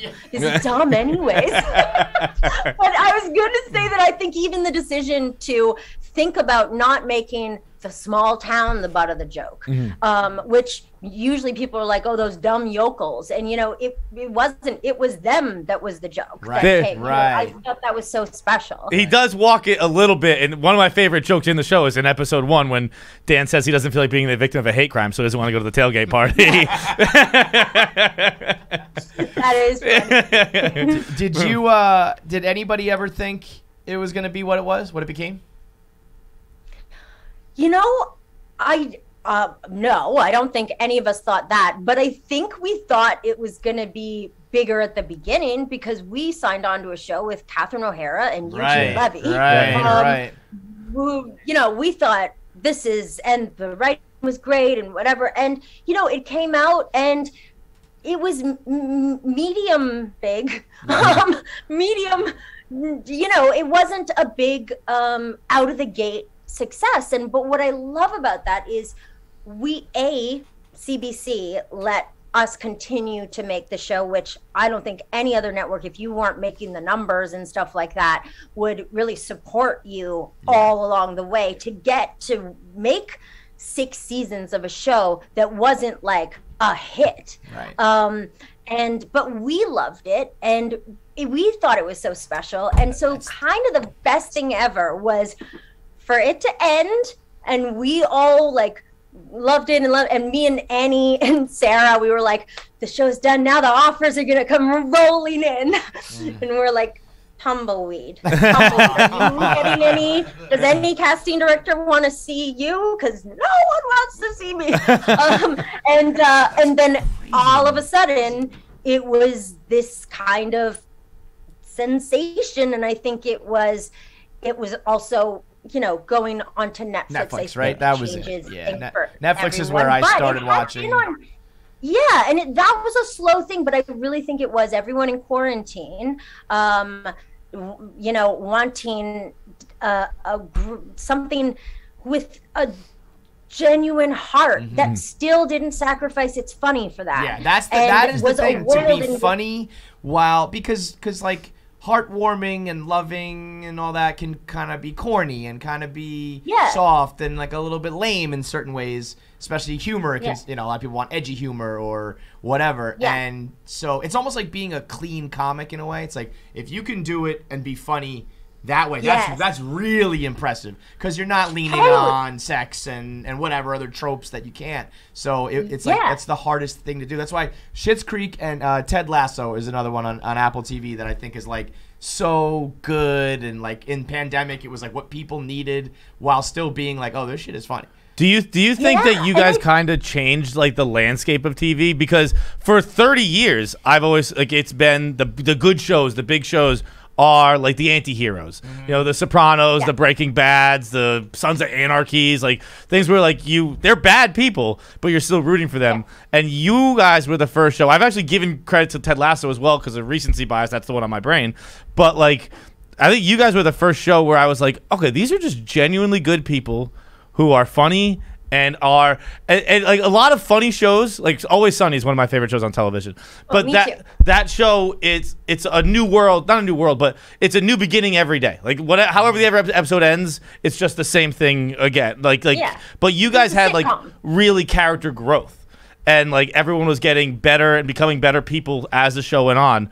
And I can't remember really watching a show and hoping for the people to get better. I was always hoping. I'm hoping for them to get worse. Usually, you don't root against anybody. That's so true, and I do think the world was at its tipping point of that kind of, like you said, people wanted things with an edge and like dark humor. And I notice it a lot when, as an actor, you get pilot season, right? And so you're reading a ton of scripts, going out for auditions that you don't get the part on. But you notice trends. Like I remember one year it was all like Bernie Madoff-y money stuff. And there was this thing of like the anti-hero, the dark whatever comedy.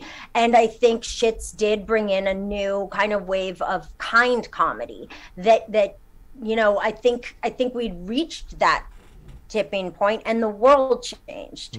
So it was the right time and the right, again, I do have to credit Canada, because the more I know about television, the more I think about it.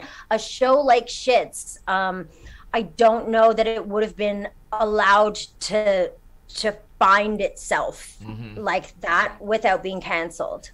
But that's where things shine the best. Like projects that are allowed to continue, whether it's ratings or money or revenue, whatever the metric is.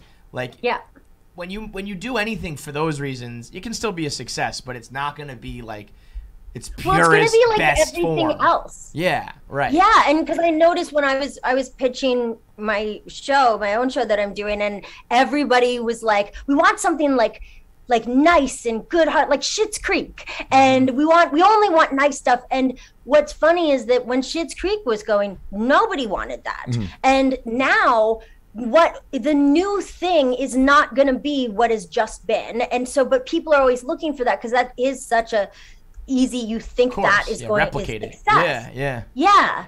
And anything new is untested. Right, and then the people who are willing to take a risk on that and bankroll that for a little while and let it, maybe flounder a little or try to find its way, that's when the people who are doing it are going to do their best work, because you just wanted to do it. You're not doing it for the $1 million per episode. You're not doing it for the fame. You're just like, I like this show. Yeah.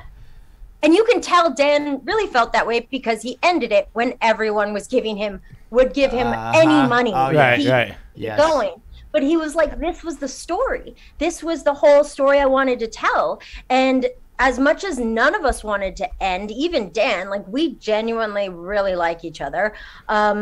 It was the right thing to do. It would have been kind of selling out because that was a time when. But you guys, you know what? There was sometimes selling out's okay, Emily. There wasn't. Sometimes it's all right. You didn't have a moment where you were like, "So what's up with season 7?" Or let's do a reunion or have a movie. Let's play a hypothetical. What would we get per episode? You guys deserve a victory lap.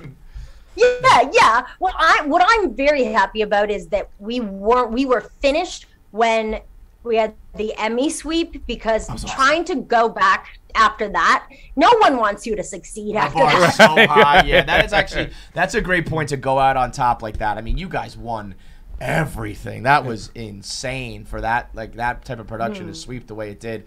But is there any chance of anything in the future, Schitt's Creek? I 100% think that we will do something at some point. There's not going to be like, the series isn't going to continue with another season or anything, but I'm pretty sure we will all get together to do something like something. Just so you know, we're going to cut that out to say, I 100% think the season is going to continue. yes. No, but it does lend itself to like a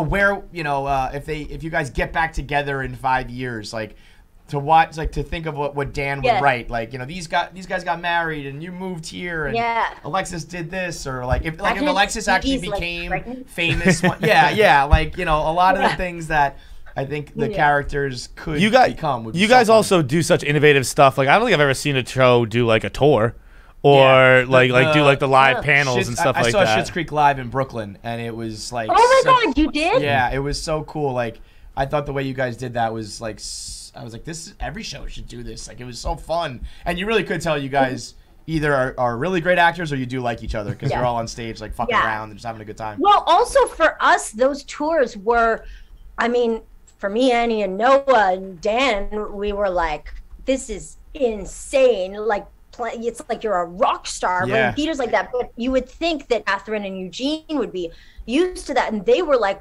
even with every Christopher Guest movie, we've never experienced that kind of energy from an audience, which was like so good-hearted. Like, everybody was nice to each other, well, too. That's Schitt's Creek, you know? Like, that's... Yeah. That's what you cultivate. I think when you put that out there, it really does come back. Well, then, if that's Schitt's Creek, the latest project is the total opposite. Emily, I'm gonna come completely clean with you right now.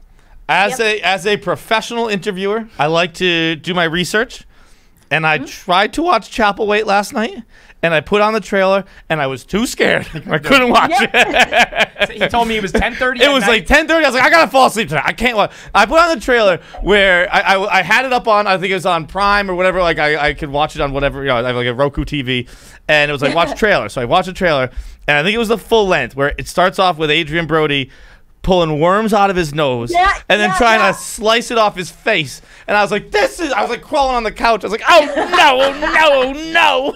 Chopping it off your nose is a hell of a way to start the trailer. And then he had like the things crawling through his skin looking like the, what is it, in The Mummy? Yeah, the beetles in The Mummy. It was scarabs or whatever. It looks horrifying. It's based on a Stephen King short story, right? Well, that's your first clue. Yeah. It's based on a Stephen King book. So, yes, and I agree. I remember watching that trailer and realizing that this is really the people who love this stuff. This is their dream come true. I'm weird because I'm like this person. No, don't show me. Don't show me. Like, but also like I like weird stuff, but I'm always like, whoa, what am I looking like? I do like. What's like your favorite thriller, horror movie, gross out movie? What do you put in that category? Well, I feel like my problem is that it's not movies; it's more real life. Like it's like Dr. Pimple-popping. No! Don't even say it! No! Sign me up. Sign me up. Kevin loves that. Yeah. You know what? I've been on a kick right now. Oh my God! Have you ever watched Tonsil Stones? Oh my God! Yes, I have. It is unbelievable. Oh my God! That biggest one with the toothbrush where they all come tumbling out. I also follow this site on Instagram called Medicapedia, and it's like all these great innovations in medical science and stuff, just the grossest stuff you've ever seen, and I can't, but I still do all night. I can't get enough. Give me all. Yeah, I'm scared to move. I think I'll puke. The pimples, the tonsil stones. Dude, I saw one of a guy. But the ingrown hair. Oh, ingrown hairs. And how about when they zoom in like 32x now? You can zoom in on the skin like so bad. I actually, can I tell you something? Little confession here. Yes. I bought one of these things that it's, you know, a skin suction thing that has a built-in camera. And what I learned, because I'm looking at my skin, and I don't actually have, I wish I did so I could sit there and pop it all day, but I don't have big pores or oily skin. But when you zoom in on your skin as much as these things can, everybody's skin's gross, man. I was like, And I thought I was getting everything out, and then I look at it, there was not much there. So when you zoom in, you're going to see all sorts of shit, but I did buy it. Oh, Yes, I've had to have people take away magnifying mirrors from me because I will go. I'll dig out everything. To the muscle down there. You guys are monsters. Oh, you got a gross face. We got clean faces. That's all I know. We got beautiful skin, man.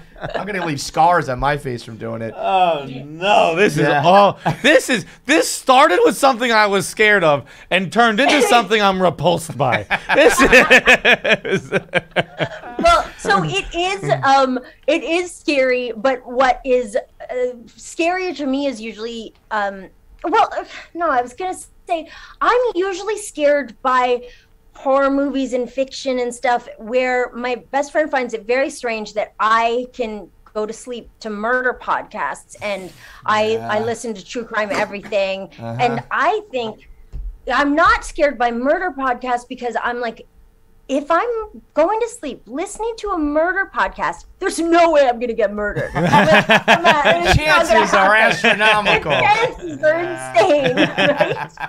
Right? But this is... Oh, sorry, go ahead. No, you please. No. All right, what I was going to say is that this is the stuff that scares me the most, what Chapelwaite's about, because it is... Like monsters don't really scare me so much. Even murder, not so much, just because I know it's such a minuscule chance. But what scares me is like your mind betraying you. Because as we talked about therapy earlier, and I'm sure I got 5 more years, and then my mind's gonna flip a switch, and it's gonna be tough. And like take the under. Yeah, take the under. But it is. That's what scares me. We're Like totally the same in that, and that is what drew me to this. In terms of, I mean, there were a lot of things that drew me, but one of the things that makes me like this story and this kind of horror is that thing of like, are you crazy or is that a vampire or is that, you know? Yeah, because guess what? If you think you're crazy, if you're betting on crazy and you're wrong, you're fucked. Like, err on the side of caution. Pretend the vampire's real because get out of that room. But I always think of that. I always think of things like, I've had conversations with my family where I'm like, we need to have a code word or something for when I need you to really, really believe me. So like one day if I come to you and I say like aliens abducted me last night, and I say like watermelon, like that means you have to believe me. That means you can't just say I'm crazy and making it up. Because what if you were in one of those scenarios where you think you're going crazy, but you're not, and you want people to believe you and they don't. And, ooh, that gives me the creeps. Actually in one of those scenarios on Chapelwaite when we were shooting.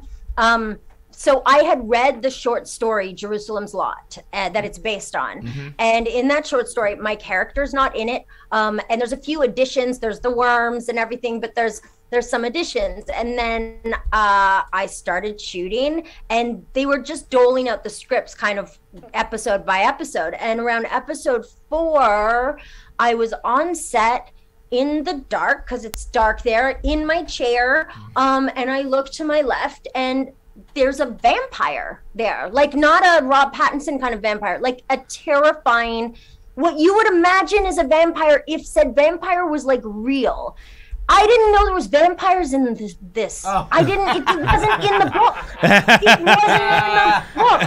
No one told me. So imagine being on set, not knowing there's vampires, and all of a sudden, yes, I thought it was just worms and scary house and Adrian Brody. That's hilarious. Like, there's a fucking vampire on set. They're like, yeah, that's Steve, man. I've never jumped so much. I jumped out of my chair and screamed. And I don't, even thinking back to it, I'm like, why was I so, obviously vampires don't exist, but it was like terrifying. Also, the vampires in this are very scary. Yeah, it's like, well, they might exist. Who knows? You never know. Yeah, it doesn't surprise me that they're scary. As this guy who's seen the trailer, it's all fucking terrifying. It's all terrifying. What do you think has been the best change in your life after Schitt's success? Is it getting to do things like Stephen King projects, or is it? What is it? What is the difference between like those two sets too? Like I feel like that's like a much. Is Chapelwaite like? Do you nothing? There's nothing different. They're both like exactly fun. The same. See, like that wouldn't surprise me though. Like I feel like almost like if you're doing horror all day, like you do want to come off set and like blow off steam and just have some fun.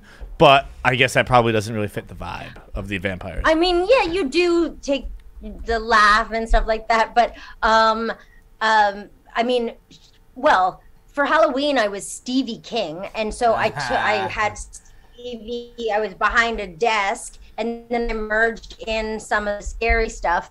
But no, they were wildly different. But in terms of what's the biggest thing that's changed? It is that getting like to me. I've been an actor all my life, and you go through phases of what is success to you as an actor. Like, when will I feel successful? And you think it's like an Oscar or those kinds of things. And what I really realize now is that it's choice. Like, to me, I will be successful when I have absolute choice in what I do.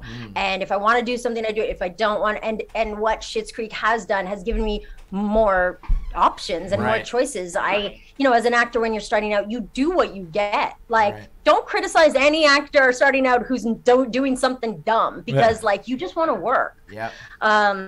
So yeah, that's been the greatest thing. And I'm getting to do my own show now. I get to do a what's the show what's your show? Can you talk about that I'm yet? doing a remake of this old show called Mary Hartman, which it was this show in the 70s that was kind of a satire on a soap opera. So I'm doing that with Norman Lear, who is this producer who is 99 years old. Oh my God. And he did like every show, Maude, you guys are probably too young for all his shows, but he's quite the legend, and so I'm very excited to be working with him. I'm usually flattered when someone says you're too young for something, but 99 you're probably pretty spot on. I would have said if I was in your shoes, I think the biggest change for me would have been Demi Lovato sliding in my DMs. Hilarious. What is that? I saw that clip. That's impressive. That segue. That clip was unbelievable. They were like what did they say? They said that they were surprised that you didn't even respond, right? No, I responded. Oh. And I responded with like, I was very flattered, and they're like 29 and I am not. And what was hilarious was then they said, well, what about Holland Taylor and Sarah Paulson, which they're a great couple. And I'm like, yeah, I think so too. And then they backtracked with like, but you're not the Holland Taylor in that situation. I'm like, yes, I'm sorry. I actually am the Holland Taylor in that. There's no other way about it. They gave you the full court press, huh? Yeah, Demi was going after it. Demi was not settling for like one and done. I'm like, I'm gonna put this on. She got several. And to be fair, it wasn't that I didn't want to date them. I think they're like super attractive and all that. I just felt way too old to. But we became great friends, and so that was great about it. That's an unbelievable moment. I mean, things and like now that. when you Google me, that's all you see. But that just happened, right? Like that was last week. Yeah. All right. Yeah. Listen, Google results can be worse. I'll just say that. There's a lot worse that can be out there, so it's not too shabby. God, yes. Yeah. But Chapelwaite is out now, and you can stream that now, and it's Sundays on Epics. If you are brave enough, and I promise you this, Emily, I will be brave enough. It just has to be light out. I'm gonna get it done, but the sun's got to be up. Yeah, and not alone in your bed. Not alone, like. Yeah. And I promise you this. I don't know why I assumed you were alone. I'm sorry. Because you've talked to me for a half hour. That's why, and it's fair. And I promise I will. I'll take breaks from pimple poppers and tonsil stones, and I'll check it out as well. But everybody should go watch it. But like, send me any good ones. Like, if you got a good port of Weiner, I'll be in the DMs too. I'll be sending them over. Don't worry. Yeah. Thanks so much for the time. We appreciate it. Thanks a lot, Emily. Thank you. See ya. Honorary Canadian. Bye. I'm so sorry I took long. Bye. Oh, you hung up on her. You just finished up another video here on KFC Radio, so click subscribe. If you've watched it all the way through, you know that you like our content. You know you're going to watch more of our content in the future, so click subscribe now, and it'll just pop up on your YouTube. You won't miss anything. It is free. I promise you that. $0. Free for you, great for us. Click it.